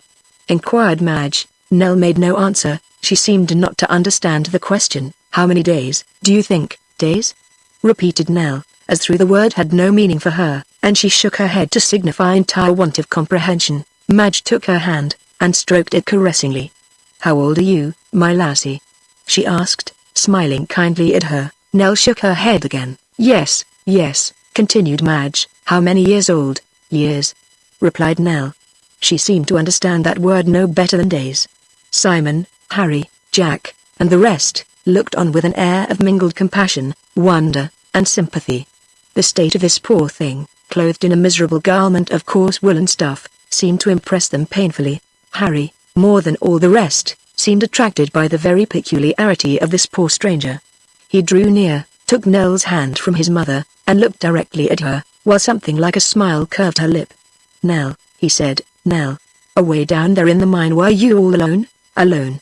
Alone," cried the girl, raising herself hastily. Her features expressed terror. Her eyes, which had appeared to soften as Harry looked at her, became quite wild again. "Alone," repeated she, "alone." And she fell back on the bed, as though deprived of all strength. "The poor bairn is too weak to speak to us," said Madge, when she had adjusted the pillows. "After a good rest, and a little more food, she will be stronger. Come away, Simon and Harry, and all the rest of you, and let her go to sleep." So Nell was left alone, and in a very few minutes slept profoundly. This event caused a great sensation, not only in the coal mines, but in Stirlingshire, and ultimately throughout the kingdom. The strangeness of the story was exaggerated. The affair could not have made more commotion had they found the girl enclosed in the solid rock, like one of those antediluvian creatures who have occasionally been released by a stroke of the pickaxe from their stony prison. Nell became a fashionable wonder without knowing it. Superstitious folks made her story a new subject for legendary marvels, and were inclined to think, as Jack Ryan told Harry, that Nell was the spirit of the mines. "Be it so, Jack," said the young man, "but at any rate she is the good spirit. It can have been none but she who brought us bread and water when we were shut up down there, and as to the bad spirit, who must still be in the mine, we'll catch him some day." Of course James Starr had been at once informed of all this, and came, as soon as the young girl had sufficiently recovered her strength, to see her, and endeavored to question her carefully. She appeared ignorant of nearly everything relating to life, and, although evidently intelligent, was wanting in many elementary ideas, such as time, for instance. She had never been used to its division, and the words signifying hours, days, months, and years were unknown to her. Her eyes, accustomed to the night, were pained by the glare of the electric discs, but in the dark her sight was wonderfully keen, the pupil dilated in a remarkable manner, and she could see where to others there appeared profound obscurity. It was certain that her brain had never received any impression of the outer world, that her eyes had never looked beyond the mine, and that these somber depths had been all the world to her. The poor girl probably knew not that there were a sun and stars, towns and counties, a mighty universe composed of myriads of worlds. But until she comprehended the significance of words at present conveying no precise meaning to her, it was impossible to ascertain what she knew. As to whether or not Nell had lived alone in the recesses of New Aberfoyle, James Starr was obliged to remain uncertain. Indeed, any allusion to the subject excited evident alarm in the mind of this strange girl. Either Nell could not or would not reply to questions, but that some secret existed in connection with the place, which she could have explained, was manifest. "Should you like to stay with us? Should you like to go back to where we found you?" asked James Starr. "Oh, yes," exclaimed the maiden, in answer to his first question, but a cry of terror was all she seemed able to say to the second. James Starr, as well as Simon and Harry Ford, could not help feeling a certain amount of uneasiness with regard to this persistent silence. They found it impossible to forget all that had appeared so inexplicable at the time they made the discovery of the coal mine, and although that was 3 years ago, and nothing new had happened, they always expected some fresh attack on the part of the invisible enemy. They resolved to explore the mysterious well, and did so, well armed and in considerable numbers. But nothing suspicious was to be seen. The shaft communicated with the lower stages of the crypt, hollowed out in the carboniferous bed. Many a time did James Starr, Simon, and Harry talk over these things. If one or more malevolent beings were concealed in the coal pit, and the concocted mischief, Nell surely could have warned them of it, yet she said nothing. The slightest allusion to her past life brought on such fits of violent emotion, that it was judged best to avoid the subject for the present. Her secret would certainly escape her by and by. By the time Nell had been a fortnight in the cottage, she had become a most intelligent and zealous assistant to old Madge. It was clear that she instinctively felt she should remain in the dwelling where she had been so charitably received, and perhaps never dreamt of quitting it. This family was all in all to her, and to the good folks themselves Nell had seemed an adopted child from the moment when she first came beneath their roof. Nell was in truth a charming creature. Her new mode of existence added to her beauty, for these were no doubt the first happy days of her life, and her heart was full of gratitude towards those to whom she owed them. Madge felt towards her as a mother would. The old woman doted upon her. In short, she was beloved by everybody. Jack Ryan only regretted one thing, which was that he had not saved her himself. Friend Jack often came to the cottage. He sang, and Nell, who had never heard singing before, admired it greatly. But anyone might see that she preferred to Jack's songs the graver conversation of Harry, from whom by degrees she learnt truths concerning the outer world, of which hitherto she had known nothing. It must be said that, since Nell had appeared in her own person, Jack Ryan had been obliged to admit that his belief in hobgoblins was in a measure weakened. A couple of months later his credulity experienced a further shock. About that time Harry unexpectedly made a discovery which, in part at least, accounted for the apparition of the fire maidens among the ruins of Dundonald Castle at Irvine. During several days he had been engaged in exploring the remote galleries of the prodigious excavation towards the south. At last he scrambled with difficulty up a narrow passage which branched off through the upper rock. To his great astonishment, he suddenly found himself in the open air. The passage, after ascending obliquely to the surface of the ground, led out directly among the ruins of Dundonald Castle. There was, therefore, a communication between New Aberfoyle and the hills crowned by this ancient castle. The upper entrance to this gallery, being completely concealed by stones and brushwood, was invisible from without, at the time of their search. Therefore, the magistrates had been able to discover nothing. A few days afterwards, James Starr, guided by Harry, came himself to inspect this curious natural opening into the coal mine. "Well," said he, "here is enough to convince the most superstitious among us. Farewell to all their brownies, goblins, and fire maidens now." "I hardly think, Mr. Starr, we ought to congratulate ourselves," replied Harry. "Whatever it is we have instead of these things, it can't be better, and maybe worse than they are." "That's true, Harry," said the engineer, "but what's to be done? It is plain that, whatever the beings are who hide in the mine, they reach the surface of the earth by this passage. No doubt it was the light of torches waved by them during that dark and stormy night which attracted the moteler towards the rocky coast, and like the wreckers of former days, they would have plundered the unfortunate vessel, had it not been for Jack Ryan and his friends. Anyhow, so far it is evident, and here is the mouth of the den. As to its occupants, the question is, are they here still? I say yes, because Nell trembles when we mention them. Yes, because Nell will not, or dare not, speak about them," answered Harry in a tone of decision. Harry was surely in the right.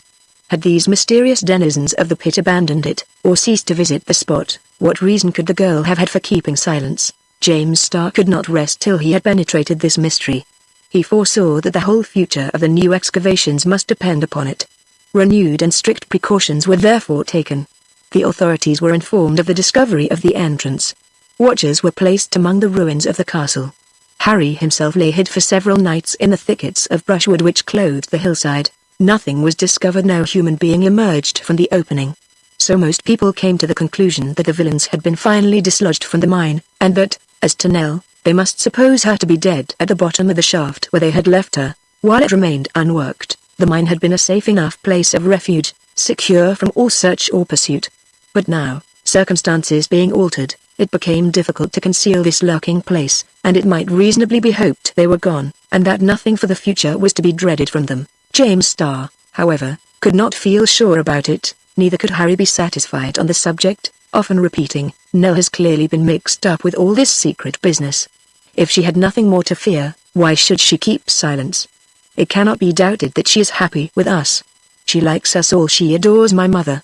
Her absolute silence as to her former life, when by speaking out she might benefit us, proves to me that some awful secret, which she dares not reveal, weighs on her mind. It may also be that she believes it better for us, as well as for herself, that she should remain mute in a way otherwise so unaccountable." In consequence of these opinions, it was agreed by common consent to avoid all allusion to the maiden's former mode of life. One day, however, Harry was led to make known to Nell what James Starr, his father, mother, and himself believed they owed to her interference. It was a fete day. The miners made holiday on the surface of the county of Stirling as well as in its subterraneous domains. Parties of holiday-makers were moving about in all directions. Songs resounded in many places beneath the sonorous vaults of New Aberfoyle. Harry and Nell left the cottage, and slowly walked along the left bank of Loch Malcolm. Then the electric brilliance started less vividly, and the rays were interrupted with fantastic effect by the sharp angles of the picturesque rocks which supported the dome. This imperfect light suited Nell, to whose eyes a glare was very unpleasant. "Nell," said Harry, "your eyes are not fit for daylight yet, and could not bear the brightness of the sun." "Indeed they could not," replied the girl, "if the sun is such as you describe it to me, Harry. I cannot by any words, Nell, give you an idea of his splendor or of the beauty of that universe which your eyes have never beheld. But tell me, is it really possible that, since the day when you were born in the depths of the coal mine, you never once have been up to the surface of the earth?" "Never once, Harry," said she. "I do not believe that, even as an infant, my father or mother ever carried me thither. I am sure I should have retained some impression of the open air if they had." "I believe you would," answered Harry.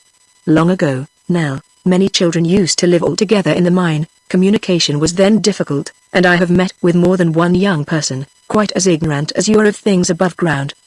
But now the railway through our great tunnel takes us in a few minutes to the upper regions of our country. I long, Nell, to hear you say, 'Come, Harry, my eyes can bear daylight, and I want to see the sun. I want to look upon the works of the Almighty.' I shall soon say so, Harry, I hope," replied the girl. "I shall soon go with you to the world above, and yet, what are you going to say, Nell?"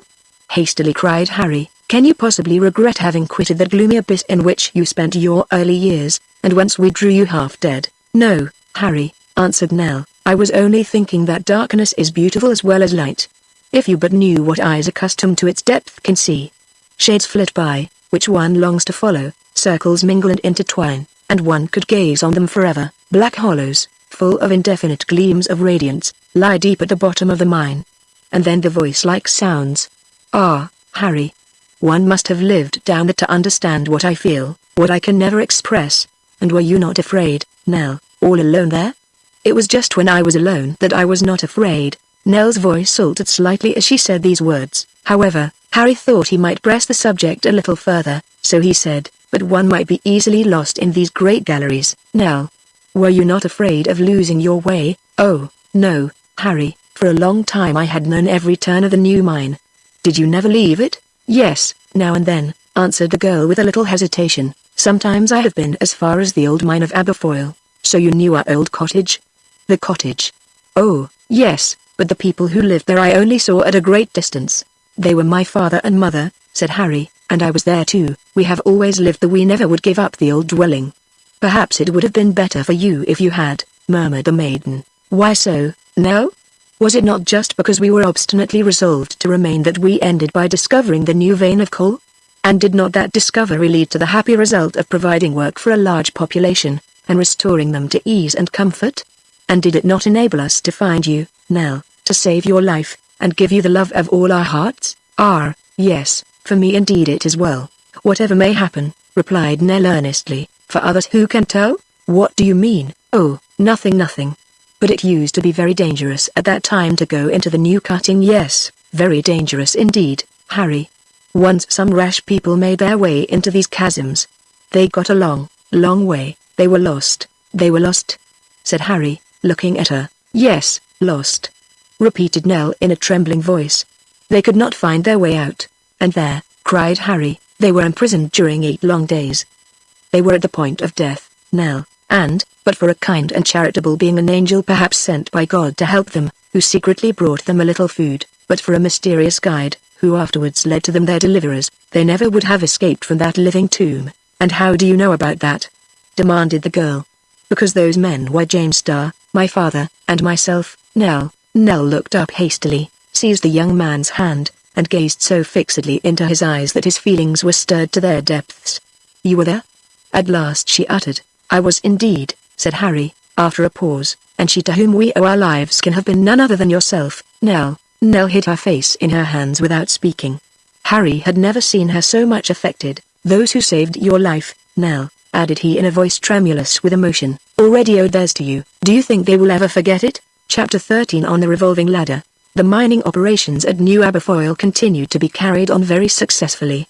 As a matter of course, the engineer, James Starr, as well as Simon Ford, the discoverers of this rich carboniferous region, shared largely in the profits. In time Harry became a partner.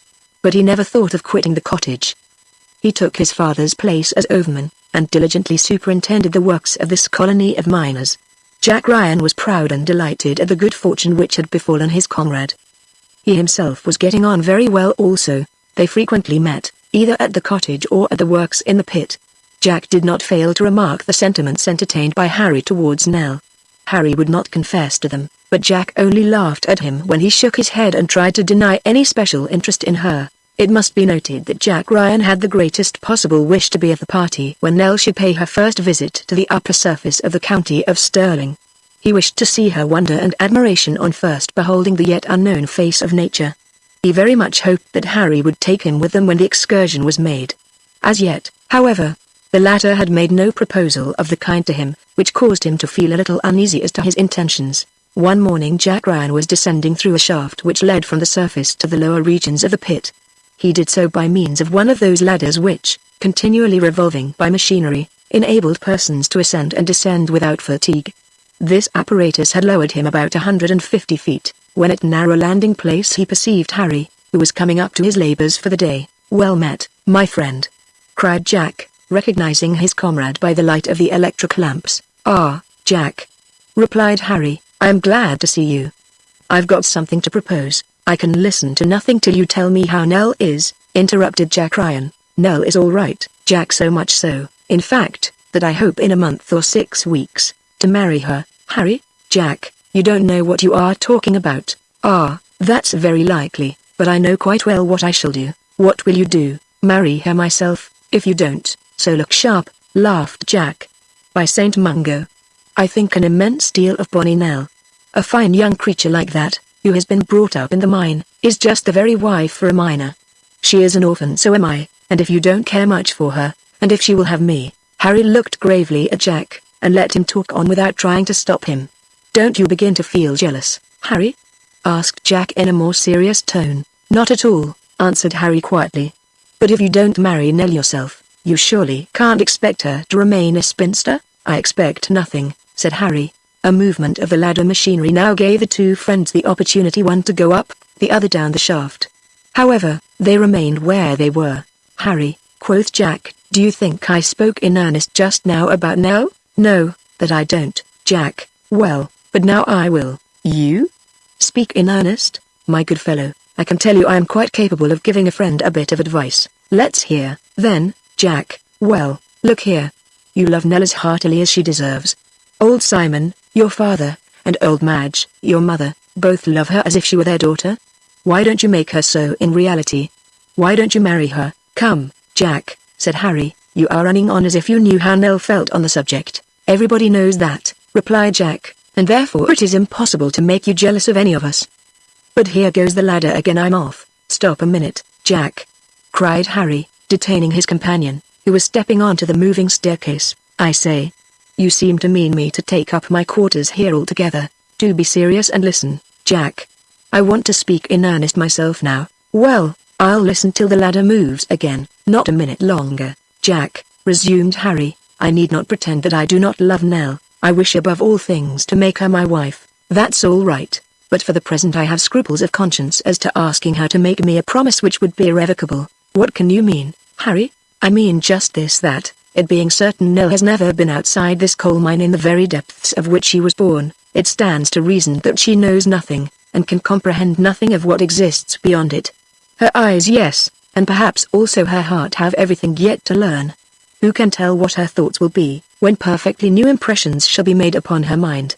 As yet she knows nothing of the world, and to me it would seem like deceiving her, if I led her to decide in ignorance, upon choosing to remain all her life in the coal mine. Do you understand me, Jack? Yes, pretty well. What I understand best is that you are going to make me miss another turn of the ladder, Jack, replied Harry gravely. If this machinery were to stop altogether, if this landing place were to fall beneath our feet, you must and shall hear what I have to say. Well done, Harry. That's how I like to be spoken to. Let's settle, then, that, before you marry Nell, she shall go to school in Old Reekie. No indeed, Jack, I'm perfectly able myself to educate the person who is to be my wife. Sure, that will be a great deal better, Harry, but, first of all, resumed Harry, I wish that Nell should gain a real knowledge of the upper world.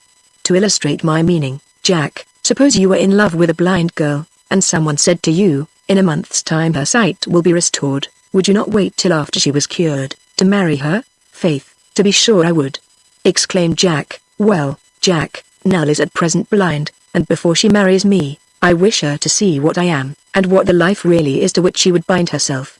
In short, she must have daylight let in upon the subject. Well said, Harry. Very well said indeed, cried Jack. Now I see what you are driving at. And when may we expect the operation to come off? In a month, Jack, replied Harry. Nell is getting used to the light of our reflectors. That is some preparation. In a month she will, I hope, have seen the earth and its wonders, the sky and its splendors. She will perceive that the limits of the universe are boundless. But while Harry was thus giving the rein to his imagination, Jack Ryan, quitting the platform, had leapt on the step of the moving machinery. Hello, Jack. Where are you? Far beneath you, laughed the merry fellow. While you soar to the heights, I plunge into the depths. Fare ye well, Jack, returned Harry, himself laying hold of the rising ladder. Mind you say nothing about what I have been telling you. Not a word, shouted Jack, but I make one condition. What is that? That I may be one of the party when Nell's first excursion to the face of the earth comes off. So you shall, Jack, I promise you. A fresh throb of the machinery placed a yet more considerable distance between the friends. Their voices sounded faintly to each other. Harry, however, could still hear Jack shouting, "I say, do you know what Nell will like better than either sun, moon, or stars, after she's seen the whole of them?" "No, Jack, why, you yourself, old fellow. Still you. Always you." And Jack's voice died away in a prolonged hurrah. Harry, after this, applied himself diligently, during all his spare time, to the work of Nell's education. He taught her to read and to write, and such rapid progress did she make, it might have been said that she learned by instinct. Never did keen intelligence more quickly triumph over utter ignorance. It was the wonder of all beholders.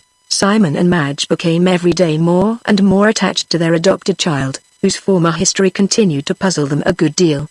They plainly saw the nature of Harry's feelings towards her, and were far from displeased thereat. They recollected that Simon had said to the engineer on his first visit to the old cottage, "How can our son ever think of marrying? Where could a wife possibly be found suitable for a lad whose whole life must be passed in the depths of a coal mine?" Well, now it seemed as if the most desirable companion in the world had been led to him by Providence. Was not this like a blessing direct from heaven? So the old man made up his mind that, if the wedding did take place, the miners of New Aberfoyle should have a merrymaking at Coal Town, which they would never during their lives forget. Simon Ford little knew what he was saying. It must be remarked that another person wished for this union of Harry and Nell as much as Simon did, and that was James Starr, the engineer. Of course he was really interested in the happiness of the two young people. But another motive, connected with wider interests, influenced him to desire it. It has been said that James Starr continued to entertain a certain amount of apprehension, although for the present nothing appeared to justify it. Yet that which had been might again be. This mystery about the new cutting Nell was evidently the only person acquainted with it. Now, if fresh dangers were in store for the miners of Aberfoyle, how were they possibly to be guarded against, without so much as knowing the cause of them? "Nell has persisted in keeping silence," said James Starr very often, "but what she has concealed from others, she will not long hide from her husband. Any danger would be danger to Harry as well as to the rest of us. Therefore, a marriage which brings happiness to the lovers, and safety to their friends, will be a good marriage, if ever there is such a thing here below." Thus, not illogically, reasoned James Starr. He communicated his ideas to old Simon, who decidedly appreciated them. Nothing, then, appeared to stand in the way of the match. What, in fact, was there to prevent it? They loved each other, the parents desired nothing better for their son. Harry's comrades envied his good fortune, but freely acknowledged that he deserved it. The maiden depended on no one else, and had but to give the consent of her own heart. Why, then, if there were none to place obstacles in the way of this union, why, as night came on, and, the labors of the day being over, the electric lights in the mine were extinguished, and all the inhabitants of Coal Town at rest within their dwellings, why did a mysterious form always emerge from the gloomier recesses of New Aberfoyle, and silently glide through the darkness? What instinct guided this phantom with these through passages so narrow as to appear to be impracticable? Why should the strange being, with eyes flashing through the deepest darkness, come cautiously creeping along the shores of Lake Malcolm? Why so directly make his way towards Simon's cottage, yet so carefully as hitherto to avoid notice? Why, bending towards the windows, did he strive to catch, by listening, some fragment of the conversation within the closed shutters? And, on catching a few words, why did he shake his fist with a menacing gesture towards the calm abode, while from between his set teeth issued these words in muttered fury, "She and he. Never. Never." Chapter 14. A sunrise. A month after this, on the evening of the 20th of August, Simon Ford and Madge took leave, with all manner of good wishes, of 4 tourists, who were setting forth from the cottage. James Starr, Harry, and Jack Ryan were about to lead Nell's steps over yet untrodden paths, and to show her the glories of nature by a light to which she was as yet a stranger. The excursion was to last for 2 days. James Starr, as well as Harry, considered that during these 48 hours spent above ground, the maiden would be able to see everything of which she must have remained ignorant in the gloomy pit, all the varied aspects of the globe, towns, plains, mountains, rivers, lakes, gulfs, and seas would pass, panorama-like, before her eyes. In that part of Scotland lying between Edinburgh and Glasgow, nature would seem to have collected and set forth specimens of every one of these terrestrial beauties. As to the heavens, they would be spread abroad as over the whole earth, with their changeful clouds, serene or veiled moon, their radiant sun, and clustering stars. The expedition had been planned so as to combine a view of all these things. Simon and Madge would have been glad to go with Nell, but they never left their cottage willingly, and could not make up their minds to quit their subterranean home for a single day. James Starr went as an observer and philosopher, curious to note, from a psychological point of view, the novel impressions made upon Nell, perhaps also with some hope of detecting a clue to the mysterious events connected with her childhood. Harry, with a little trepidation, asked himself whether it was not possible that this rapid initiation into the things of the exterior world would change the maiden he had known and loved hitherto into quite a different girl. As for Jack Ryan, he was as joyous as a lark rising in the first beams of the sun. He only trusted that his gaiety would prove contagious, and enliven his traveling companions, thus rewarding them for letting him join them. Nell was pensive and silent. James Starr had decided, very sensibly, to set off in the evening. It would be very much better for the girl to pass gradually from the darkness of night to the full light of day, and that would in this way be managed, since between midnight and noon she would experience the successive phases of shade and sunshine, to which her sight had to get accustomed. Just as they left the cottage, Nell took Harry's hand saying, "Harry, is it really necessary for me to leave the mine at all, even for these few days?" "Yes, it is, Nell," replied the young man.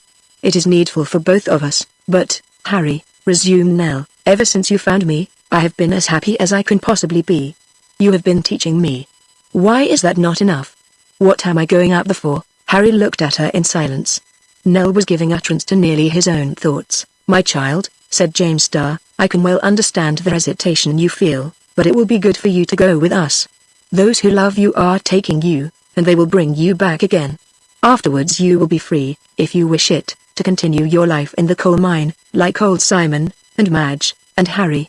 But at least you ought to be able to compare what you give up with what you choose, then decide freely." "Come, come, dear Nell," cried Harry. "Harry, I am willing to follow you," replied the maiden.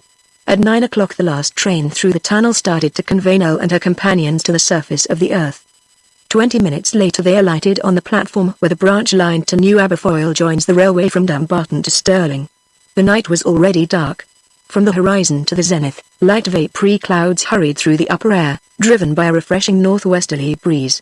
The day had been lovely, the night promised to be so likewise. On reaching Stirling, Nell and her friends, quitting the train, left the station immediately. Just before them, between high trees, they could see a road which led to the banks of the River Forth. The first physical impression on the girl was the purity of the air inhaled eagerly by her lungs. "Breathe it freely, Nell," said James Starr, "it is fragrant with all the scents of the open country." "What is all that smoke passing over our heads?" inquired Nell. "Those are clouds," answered Harry, "blown along by the westerly wind." "Ah," said Nell, "how I should like to feel myself carried along in that silent whirl. And what are those shining sparks which glance here and there between rents in the clouds?" "Those are the stars I have told you about, Nell. So many suns they are, so many centers of worlds like our own, most likely." The constellations became more clearly visible as the wind cleared the clouds from the deep blue of the firmament. Nell gazed upon the myriad stars which sparkled overhead.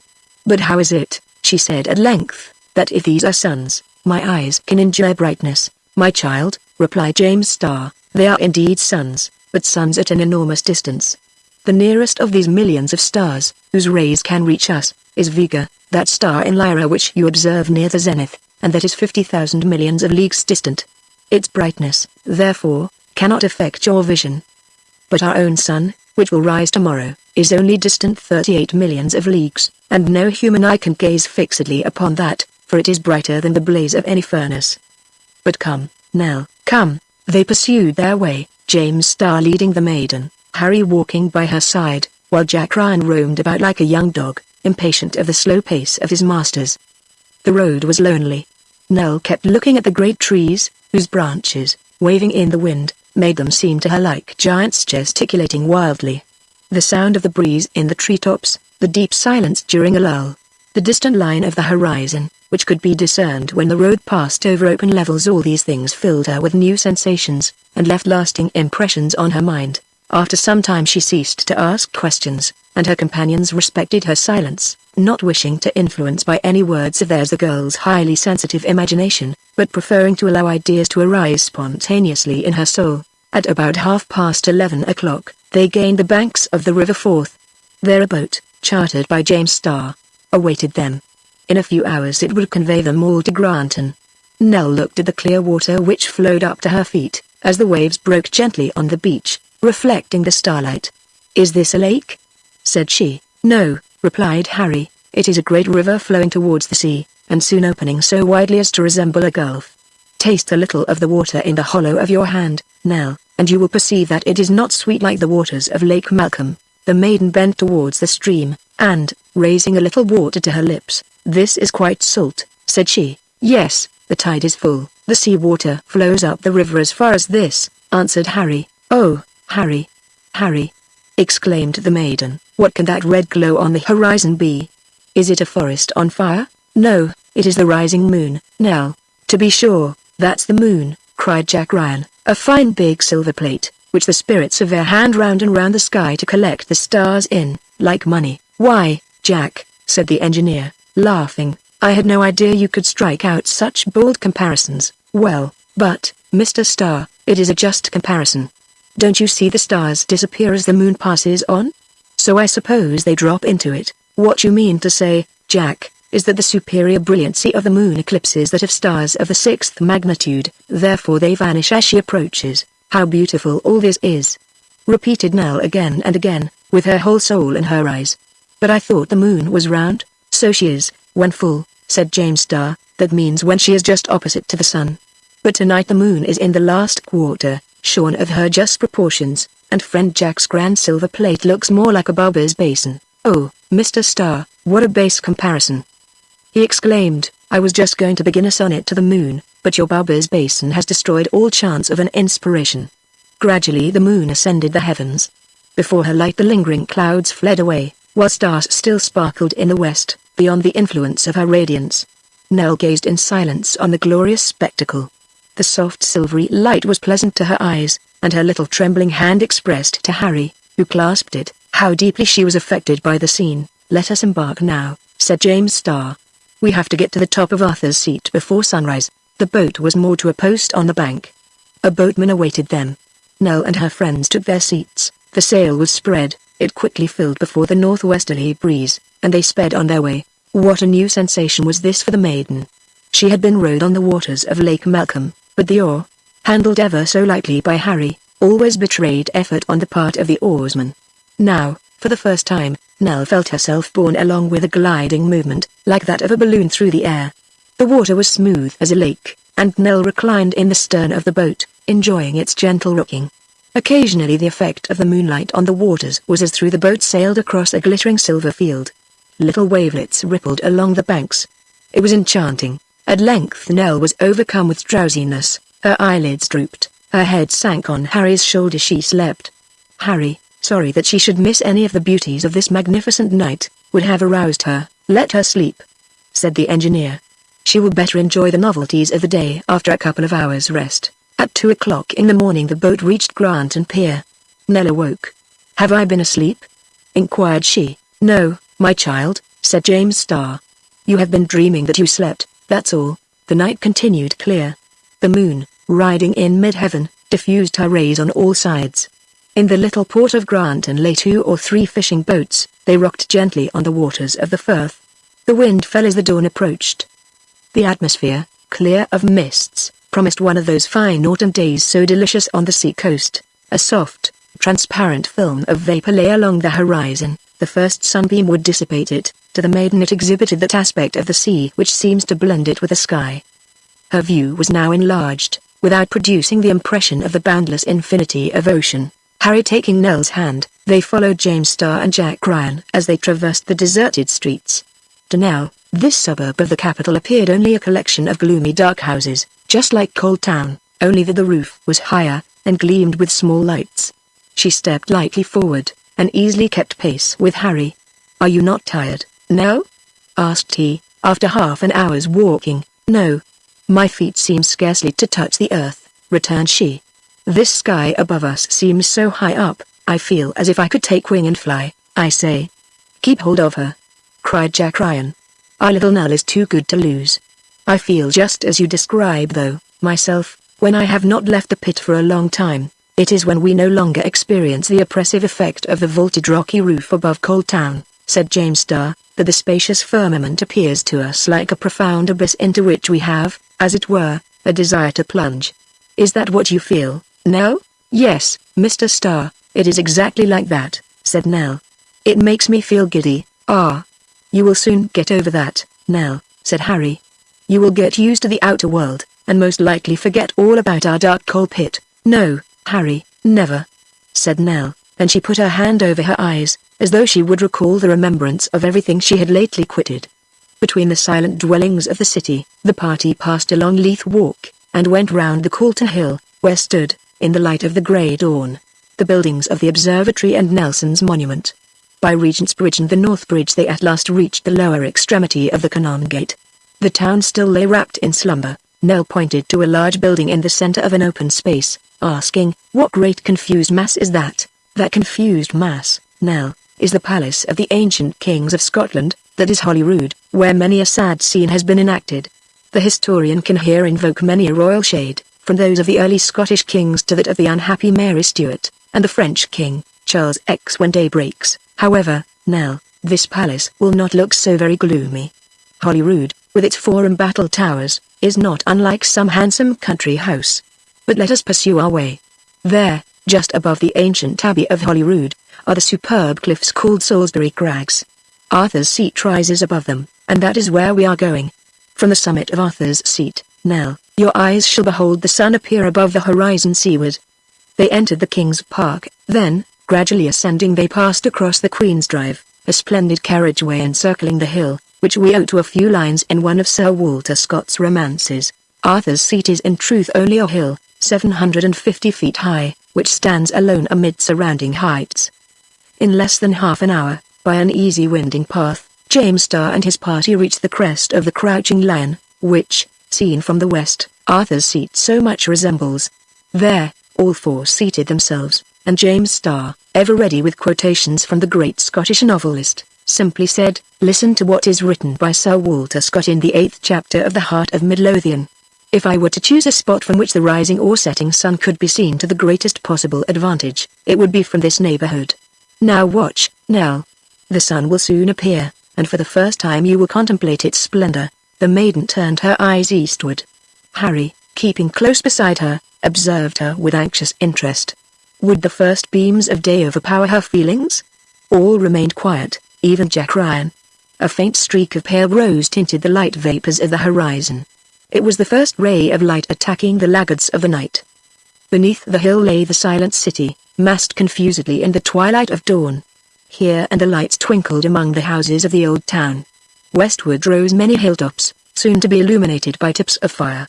Now the distant horizon of the sea became more plainly visible. The scale of colors fell into the order of the solar. Every instant they increased in intensity. Rose color became red, red became fiery, daylight dawned. Nell now glanced towards the city, of which the outlines became more distinct.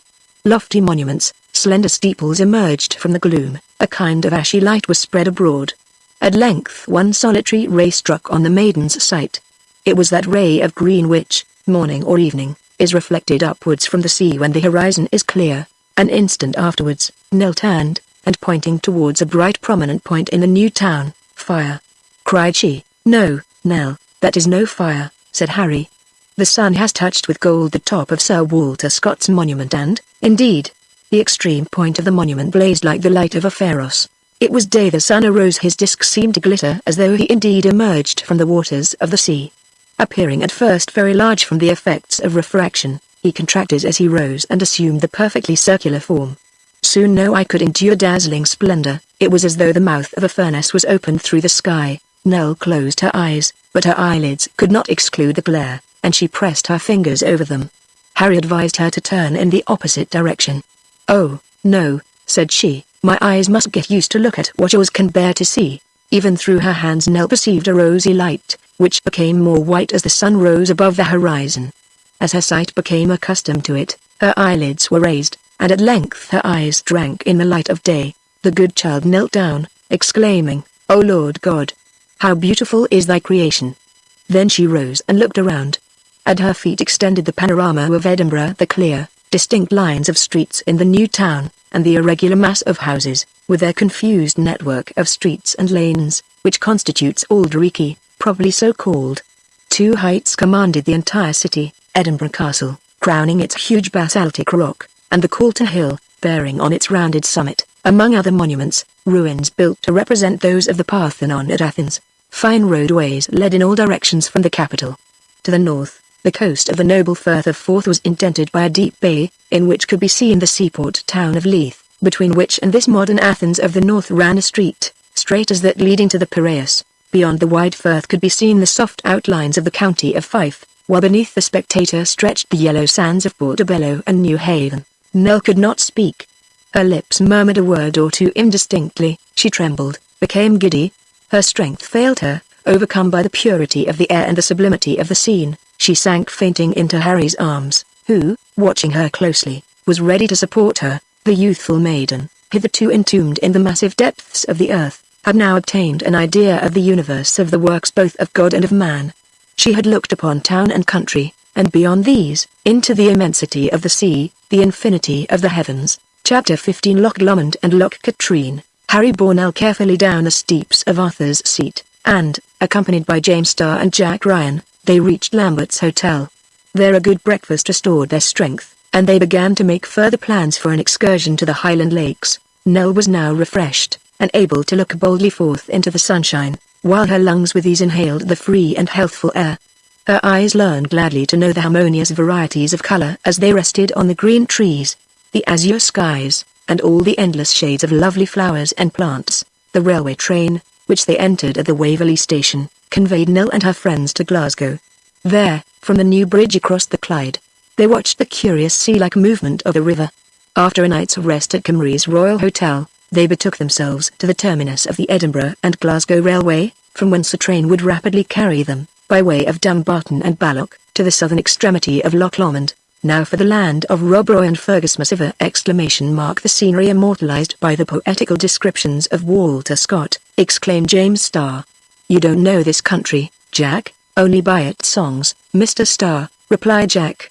And judging by those, it must be grand. So it is, cried the engineer, and our dear Nell shall see it to the best advantage. A steamboat, the Sinclair by name, awaited tourists about to make the excursion to the lakes. Nell and her companions went on board. The day had begun in brilliant sunshine, free from the British fogs which so often veil the skies. The passengers were determined to lose none of the beauties of nature to be displayed during the 30 miles voyage. Nell, seated between James Starr and Harry, drank in with every faculty the magnificent poetry with which lovely Scottish scenery is fraught. Numerous small isles and islets soon appeared, as though thickly sown on the bosom of the lake. The Sinclair steamed her way among them, while between them glimpses could be had of quiet valleys, or wild rocky gorges on the mainland. Nell, said James Starr, every island here has its legend, perhaps its song, as well as the mountains which overshadow the lake. One may, without much exaggeration, say that the history of this country is written in gigantic characters of mountains and islands. Nell listened, but these fighting stories made her sad. Why all that bloodshed on plains which to her seemed enormous, and where surely there must have been room for everybody? The shores of the lake form a little harbour at Luss. Nell could for a moment catch sight of the old tower of its ancient castle. Then, the Sinclair turning northward, the tourists gazed upon Ben Lomond, towering nearly 3,000 feet above the level of the lake. Oh, what a noble mountain!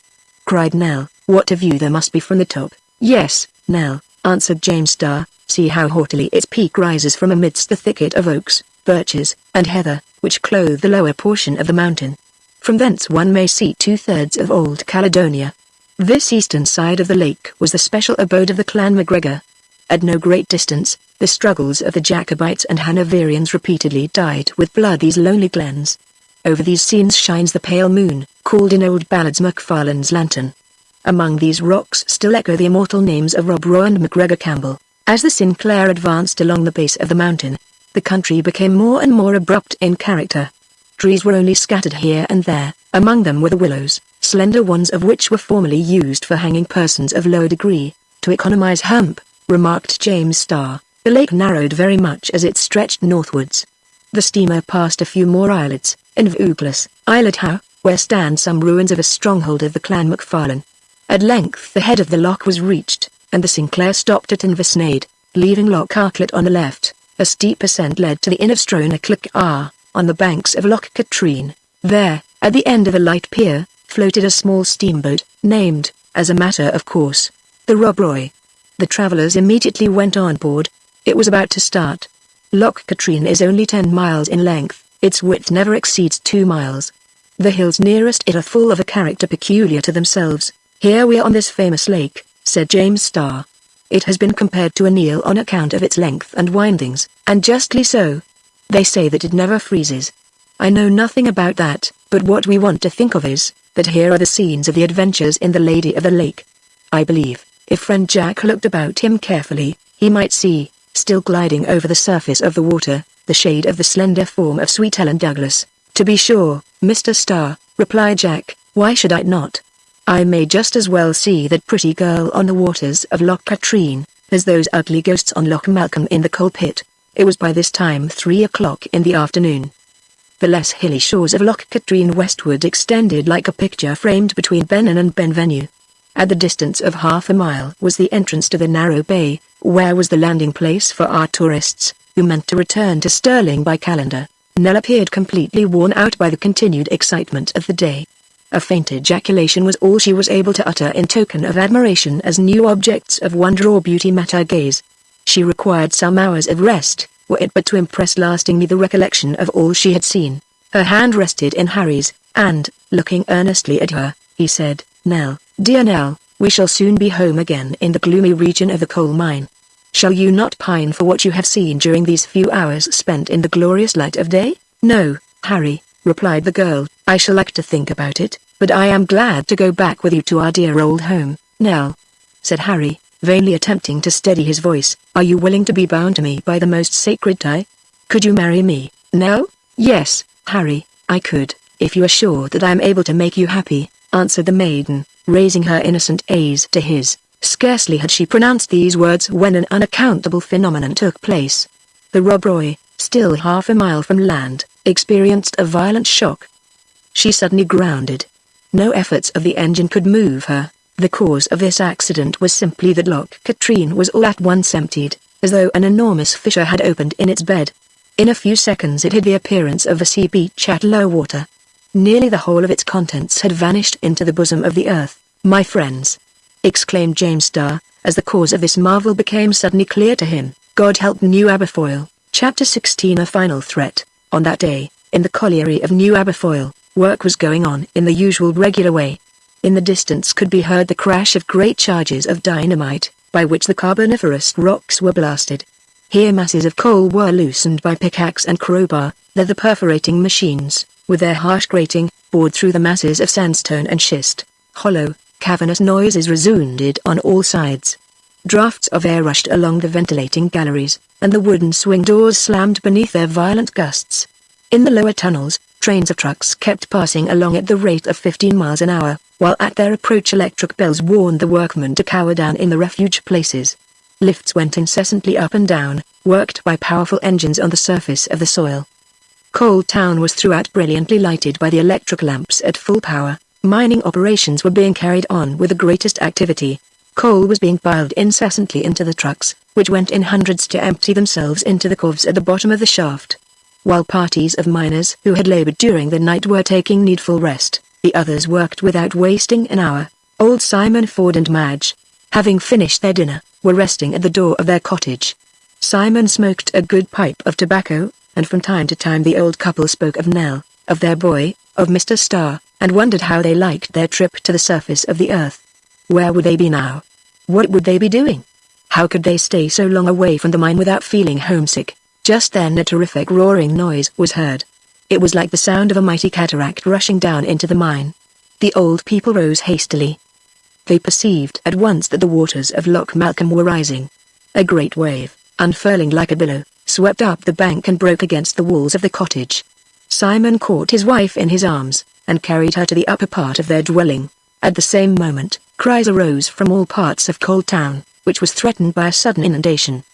The inhabitants fled for safety to the top of the schist rocks bordering the lake, Terror spread in all directions. Whole families in frantic haste rushed towards the tunnel in order to reach the upper regions of the pit. It was feared that the sea had burst into the colliery, for its galleries and passages penetrated as far as the Caledonian Canal. In that case the entire excavation, vast as it was, would be completely flooded. Not a single inhabitant of New Aberfoyle would escape death, but when the foremost fugitives reached the entrance to the tunnel, they encountered Simon Ford, who had quitted his cottage. "Stop, my friends, stop!"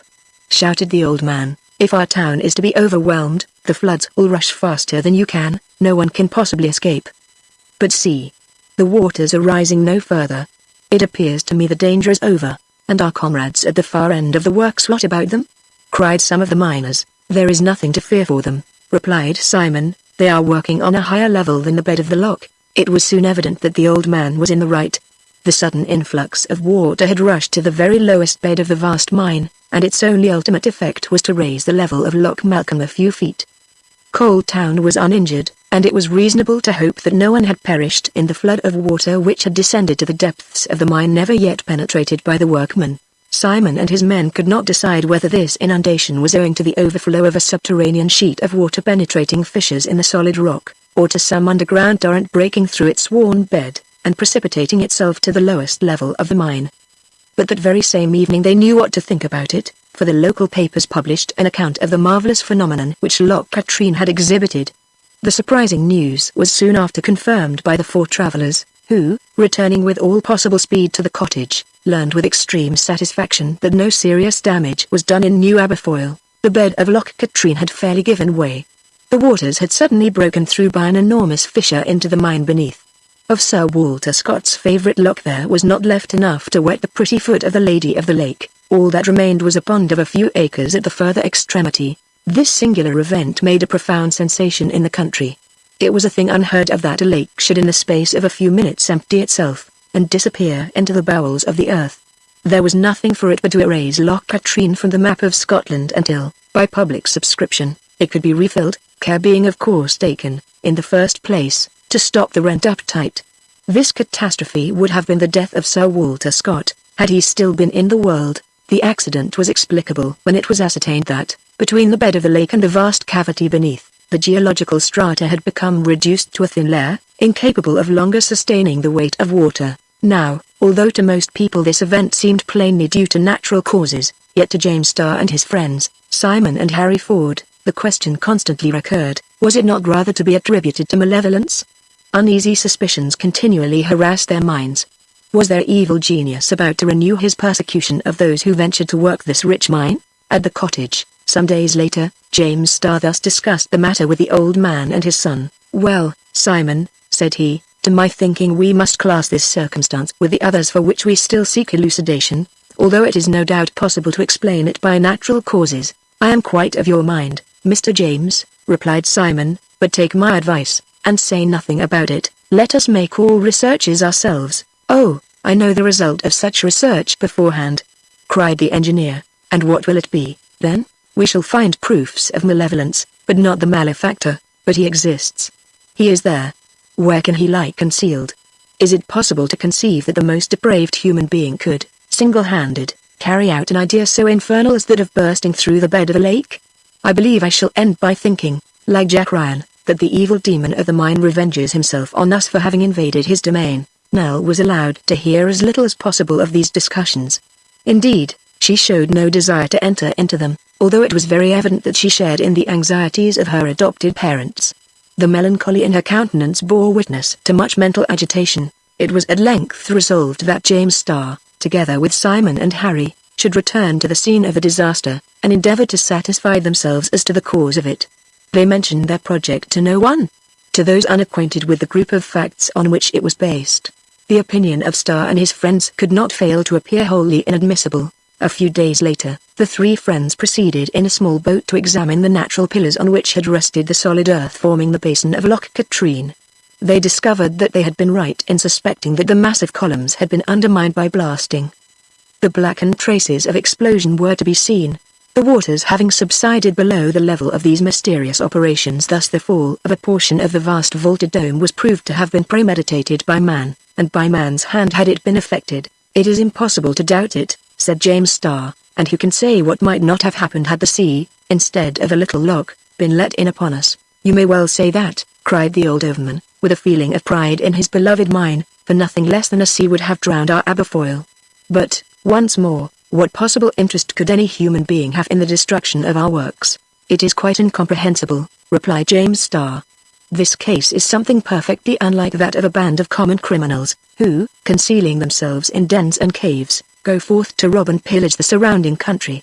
The evil deeds of such men would certainly, in the course of 3 years, have betrayed their existence and lurking places. Neither can it be, as I sometimes used to think, that smugglers or coiners carried on their illegal practices in some distant and unknown corner of these prodigious caverns, and were consequently anxious to drive us out of them. But no one coins false money or obtains contraband goods only to conceal them. Yet it is clear that an implacable enemy has sworn the ruin of New Aberfoyle, and that some interest urges him to seek in every possible way to wreak his hatred upon us. He appears to be too weak to act openly, and lays his schemes in secret, but displays such intelligence as to render him a most formidable foe. My friends, he must understand better than we do the secrets of our domain, since he has all this time eluded our vigilance. He must be a man experienced in mining, skilled beyond the most skillful, that's certain, Simon. We have proof enough of that. Let me see. Have you never had a personal enemy, to whom your suspicions might point? Think well. There is such a thing as hatred which time never softens. Go back to recollections of your earliest days. What befalls us appears the work of a stern and patient will, and to explain it demands every effort of thought and memory. Simon did not answer immediately, his mind evidently engaged in a close and candid survey of his past life. Presently, raising his head, "No," said he, "no. Heaven be my witness, neither Madge nor I have ever injured anybody. We cannot believe that we have a single enemy in the world." "Ah! If Nell would only speak!" cried the engineer. "Mr. Starr and you, father," said Harry, "I do beg of you to keep silence on this matter, and not to question my poor Nell. I know she is very anxious and uneasy, and I feel positive that some great secret painfully oppresses her heart. Either she knows nothing it would be of any use for us to hear, or she considers it her duty to be silent. It is impossible to doubt her affection for us, for all of us. If at a future time she informs me of what she has hitherto concealed from us, you shall know about it immediately." "So be it, then, Harry," answered the engineer, "and yet I must say Nell's silence, if she knows anything, is to me perfectly inexplicable." Harry would have continued her defense, but the engineer stopped him, saying, "All right, Harry, we promise to say no more about it to your future wife. With my father's consent she shall be my wife without further delay." "My boy," said old Simon, "your marriage shall take place this very day month. Mr. Starr, will you undertake the part of Nell's father?" "You may reckon upon me for that, Simon," answered the engineer. They then returned to the cottage, but said not a word of the result of their examinations in the mine, so that to the rest of its inhabitants, the bursting in of the vaulted roof of the caverns continued to be regarded as a mere accident. There was but a lock the less in Scotland. Nell gradually resumed her customary duties, and Harry made good use of her little visit to the upper air, in an instructions he gave her. She enjoyed the recollections of life above ground, yet without regretting it. The sombre region she had loved as a child, and in which her wedded life would be spent, was as dear to her as ever. The approaching marriage created great excitement in New Aberfoyle. Good wishes poured in on all sides, and foremost among them were Jack Ryan's. He was detected busily practicing his best songs in preparation for the great day, which was to be celebrated by the whole population of Coal Town. During the month preceding the wedding day, there were more accidents occurring in New Aberfoyle than had ever been known in the place. One would have thought the approaching union of Harry and Nell actually provoked one catastrophe after another. These misfortunes happened chiefly at the further and lowest extremity of the works, and the cause of them was always in some way mysterious. Thus, for instance, the woodwork of a distant gallery was discovered to be in flames, which were extinguished by Harry and his companions at the risk of their lives, by employing engines filled with water and carbonic acid, always kept ready in case of necessity. The lamp used by the incendiary was found, but no clue whatever as to who he could be. Another time an inundation took place in consequence of the stanchions of a water tank giving way, and Mr. Starr ascertained beyond a doubt that these supports had first of all been partially sawn through.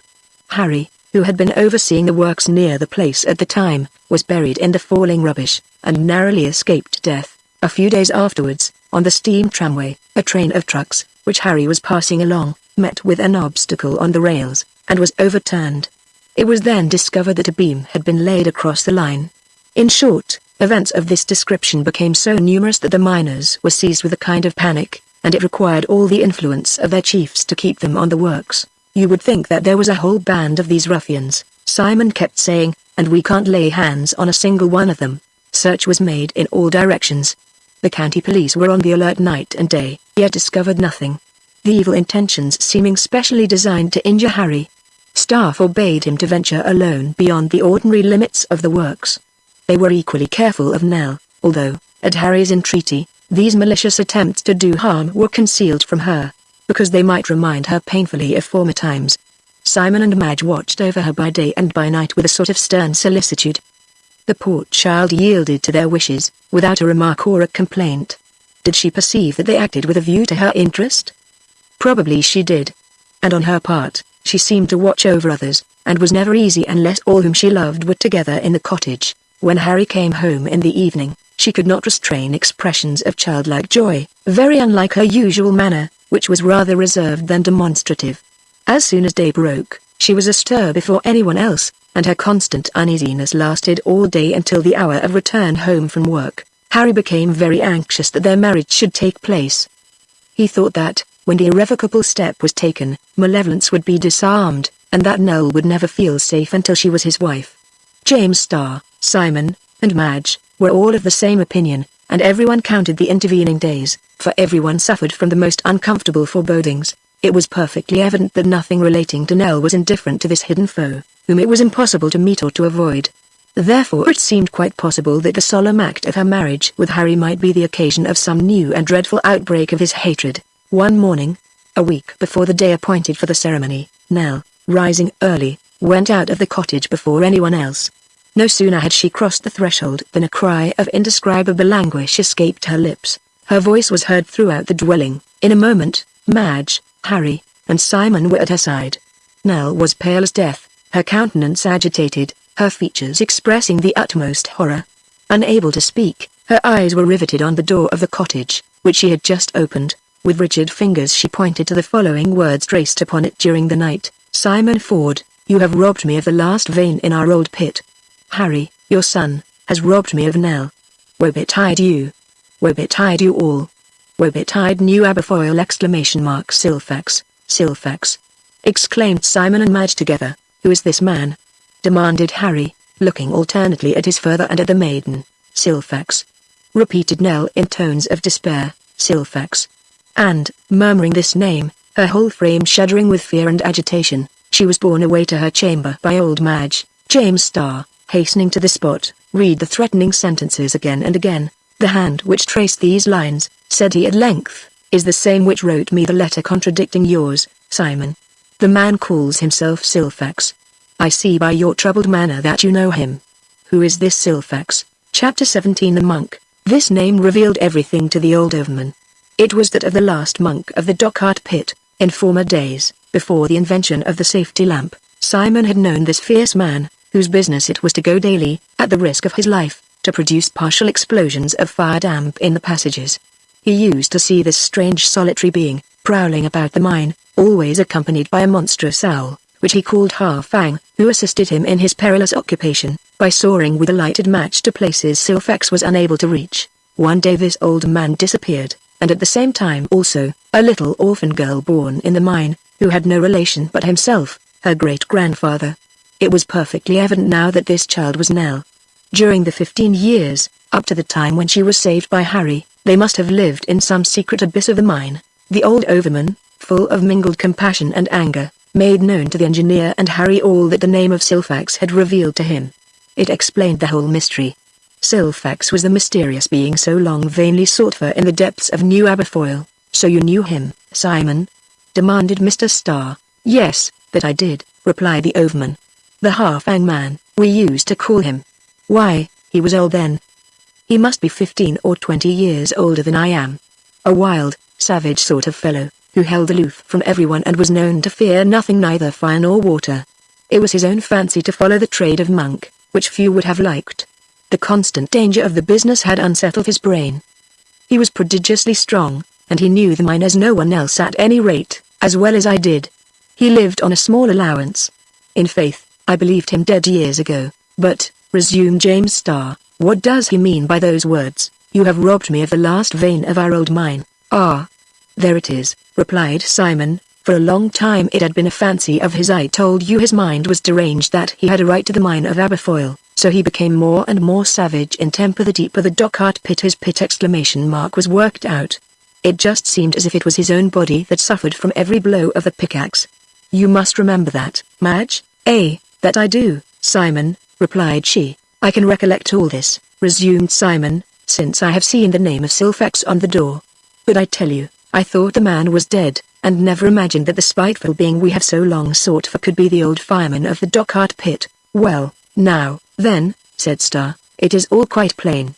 Chance made known to Silfax the new vein of coal. With the egotism of madness, he believed himself the owner of a treasure he must conceal and defend. Living in the mine, and wandering about day and night, he perceived that you had discovered the secret, and had written in all haste to beg me to come. Hence the letter contradicting yours, hence, after my arrival, all the accidents that occurred, such as the block of stone thrown at Harry, the broken ladder at the Yarrow shaft, the obstruction of the openings into the wall of the new cutting, hence, in short, our imprisonment, and then our deliverance, brought about by the kind assistance of Nell, who acted of course without the knowledge of this man Silfax, and contrary to his intentions. You describe everything exactly as it must have happened, Mr. Starr, returned old Simon. The old monk is mad enough now, at any rate. All the better, quoth Madge. I don't know that, said Starr, shaking his head. It is a terrible sort of madness this. Ah. Now I understand that the very thought of him must have terrified poor little Nell, and also I see that she could not bear to denounce her grandfather. What a miserable time she must have had of it with the old man. Miserable with a vengeance, replied Simon, between that savage and his owl, as savage as himself. Depend upon it, that bird isn't dead. That was what put our lamp out, and also so nearly cut the rope by which Harry and Nell were suspended. And then, you see, said Madge, this news of the marriage of our son with his granddaughter added to his rancor and ill will. To be sure, said Simon. To think that his Nell should marry one of the robbers of his own coal mine would just drive him wild altogether. He will have to make up his mind to it, however, cried Harry.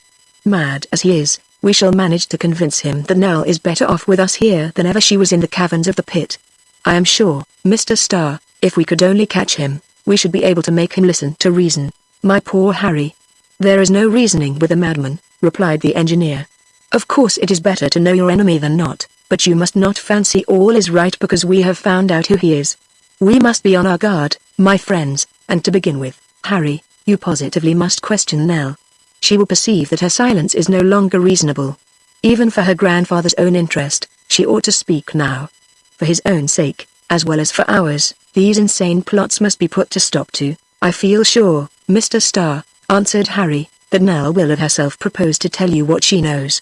You see, it was from a sense of duty that she has been silent hitherto.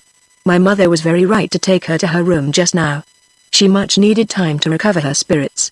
But now I will go for her. You need not do so, Harry, said the maiden in a clear and firm voice, as she entered at that moment the room in which they were.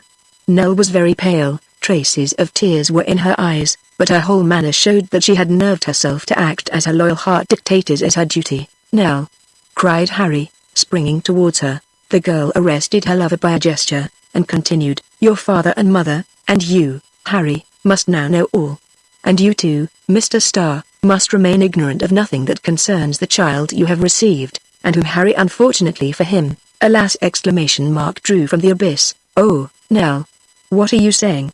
Cried Harry. Allow her to speak, said James Starr in a decided tone. I am the granddaughter of old Silfax, resumed Nell. I never knew a mother till the day I came here, added she, looking at Madge. Blessed be that day, my daughter, said the old woman. I knew no further till I saw Simon Ford, continued Nell, nor friend till the day when Harry's hand touched mine. Alone with my grandfather I have lived during 15 years in the remote and most solitary depths of the mine. I say with my grandfather, but I can scarcely use the expression, for I seldom saw him. When he disappeared from old Aberfoyle, he concealed himself in caverns known only to himself. In his way he was kind to me. Dreadful as he was, he fed me with whatever he could procure from outside the mine, but I can dimly recollect that in my earliest years I was the nursling of a goat, the death of which was a bitter grief to me. My grandfather, seeing my distress, brought me another animal. A dog, he said it was. But, unluckily, this dog was lively, and barked. Grandfather did not like anything cheerful.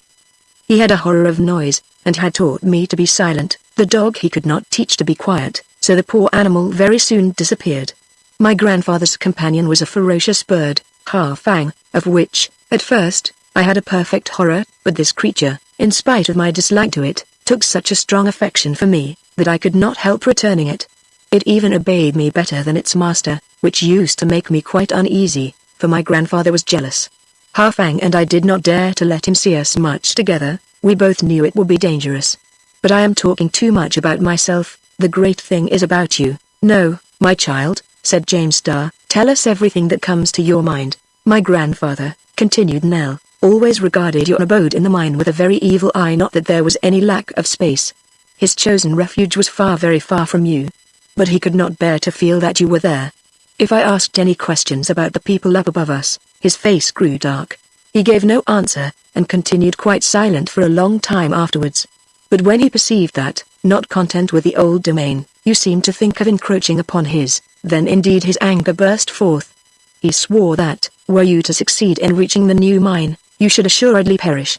Notwithstanding his great age, his strength is astonishing, and his threats used to make me tremble. Go on, Nell, my child, said Simon to the girl, who paused as though to collect her thoughts.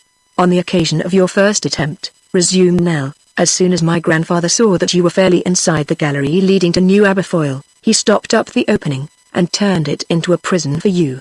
I only knew you as shadows dimly seen in the gloom of the pit, but I could not endure the idea that you would die of hunger in these horrid places, and so, at the risk of being detected, I succeeded in obtaining bread and water for you during some days. I should have liked to help you to escape, but it was so difficult to avoid the vigilance of my grandfather.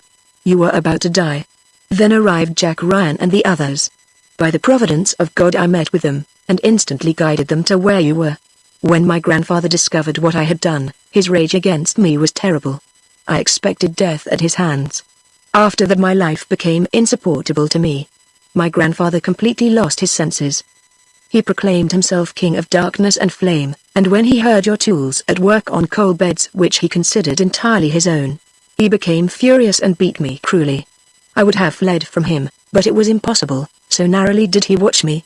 At last, in a fit of ungovernable fury, he threw me down into the abyss where you found me, and disappeared, vainly calling on Harfang, which faithfully stayed by me, to follow him. I know not how long I remained there, but I felt I was at the point of death when you, my Harry, came and saved me. But now you all see that the grandchild of old Silfax can never be the wife of Harry Ford, because it would be certain death to you all. Nell, cried Harry. No, continued the maiden, my resolution is taken. By one means only can your ruin be averted. I must return to my grandfather.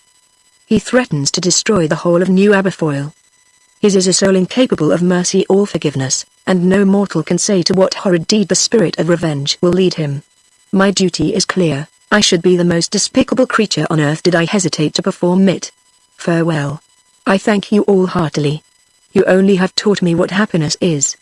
Whatever may befall, believe that my whole heart remains with you. At these words, Simon, Madge, and Harry started up in an agony of grief, exclaiming in tones of despair, "What, Nell?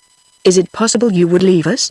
James Starr put them all aside with an air of authority, and, going straight up to Nell, he took both her hands in his, saying quietly, "Very right, my child, you have said exactly what you ought to say, and now listen to what we have to say in reply. We shall not let you go away. If necessary, we shall keep you by force. Do you think we could be so base as to accept of your generous proposal? These threats of Silfax are formidable, no doubt about it. But, after all, a man is but a man, and we can take precautions. You will tell us, will you not, even for his own sake, all you can about his habits and his lurking places? All we want to do is to put it out of his power to do harm, and perhaps bring him to reason." "You want to do what is quite impossible," said Nell. "My grandfather is everywhere and nowhere. I have never seen his retreats. I have never seen him sleep. If he meant to conceal himself, he used to leave me alone, and vanish. When I took my resolution, Mr. Starr, I was aware of everything you could say against it. Believe me, there is but one way to render Silfax powerless, and that will be by my return to him. Invisible himself, He sees everything that goes on. Just think whether it is likely he could discover your very thoughts and intentions, from that time when the letter was written to Mr. Starr, up to now that my marriage with Harry has been arranged, if he did not possess the extraordinary faculty of knowing everything. As far as I am able to judge, my grandfather, in his very insanity, is a man of most powerful mind. He formerly used to talk to me on very lofty subjects.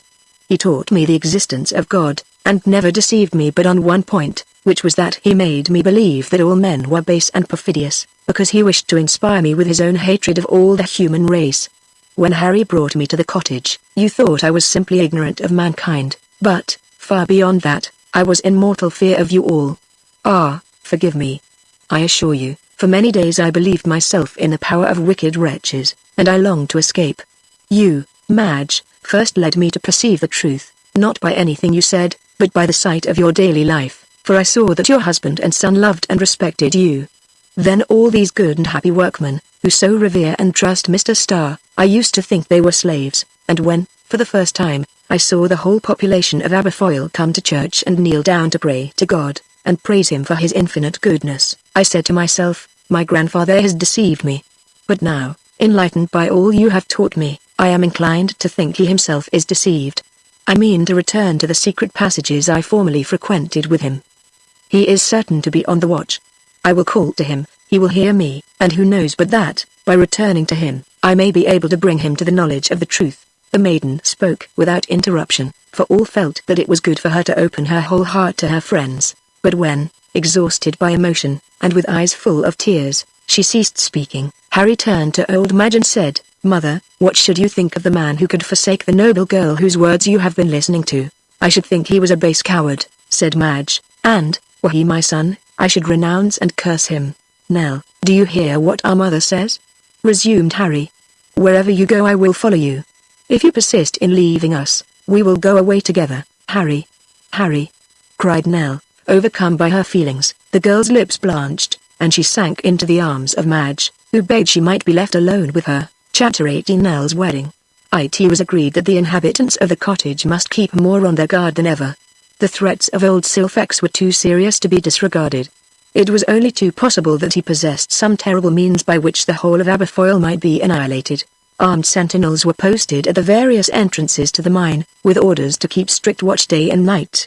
Any stranger entering the mine was brought before James Starr, that he might give an account of himself. There being no fear of treason among the inhabitants of Cold Town, the threatened danger to the subterranean colony was made known to them.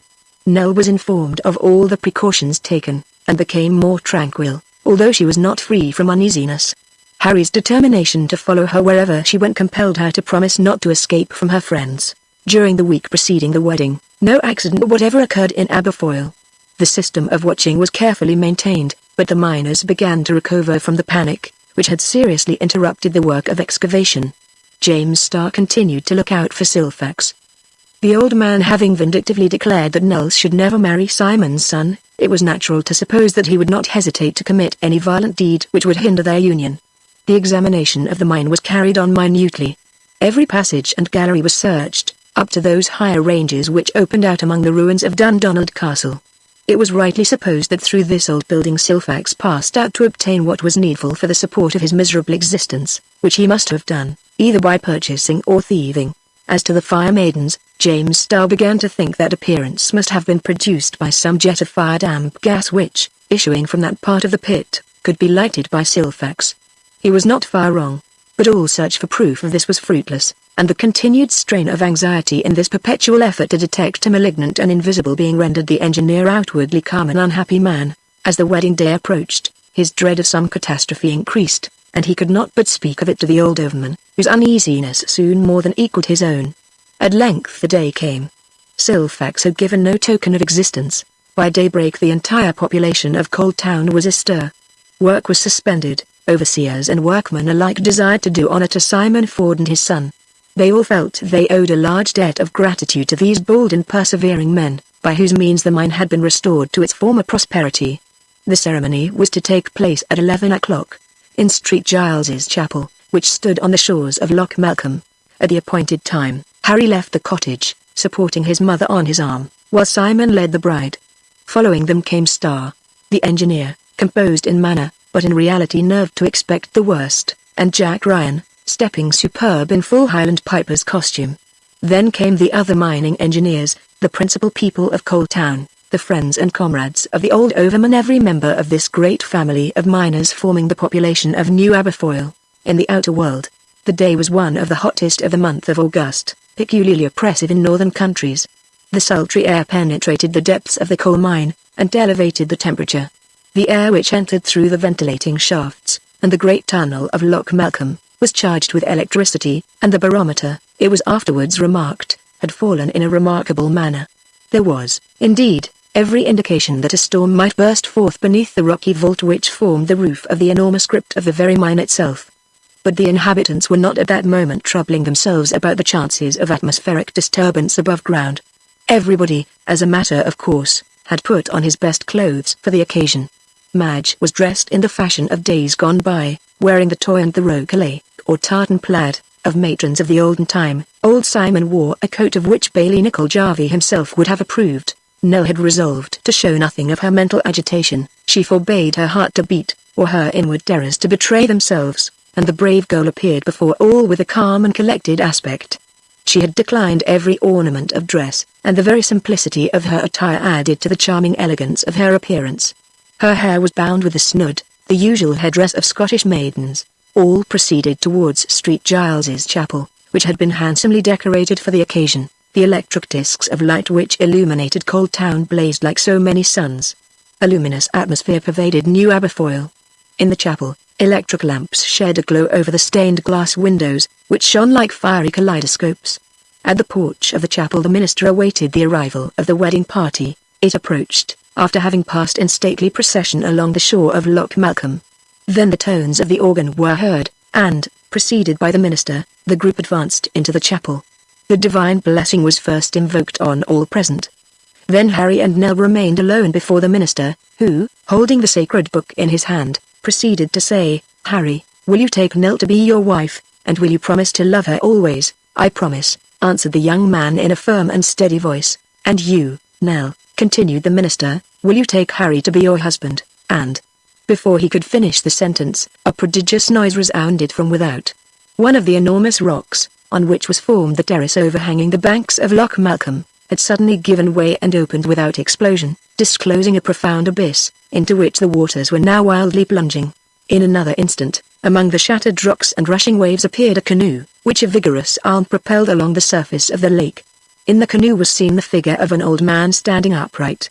He was clothed in a dark mantle, his hair was dishevelled, a long white beard fell over his breast, and in his hand he bore a lighted Davy safety lamp, the flame being protected by the metallic gauze of the apparatus. In a loud voice this old man shouted, "The fire damp is upon you. Woe woe betide ye all." At the same moment the slight smell peculiar to carburetted hydrogen was perceptibly diffused through the atmosphere. And, in truth, the fall of the rock has made a passage of escape for an enormous quantity of explosive gas, accumulated in vast cavities, the openings to which had hitherto been blocked up.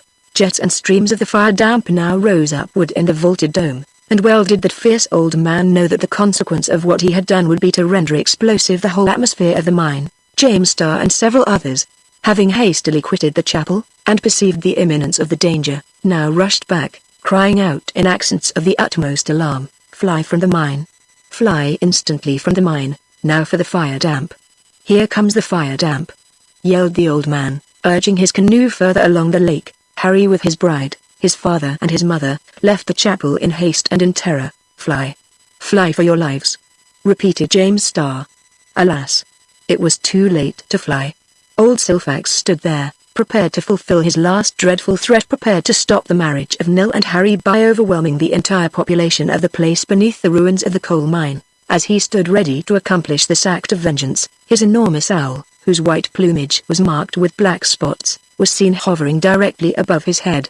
At that moment a man flung himself into the waters of the lake, and swam vigorously towards the canoe. It was Jack Ryan, fully determined to reach the madman before he could do the dreadful deed of destruction. Silfax saw him coming. Instantly he smashed the glass of his lamp, and, snatching out the burning wick, waved it in the air. Silence like death fell upon the astounded multitude.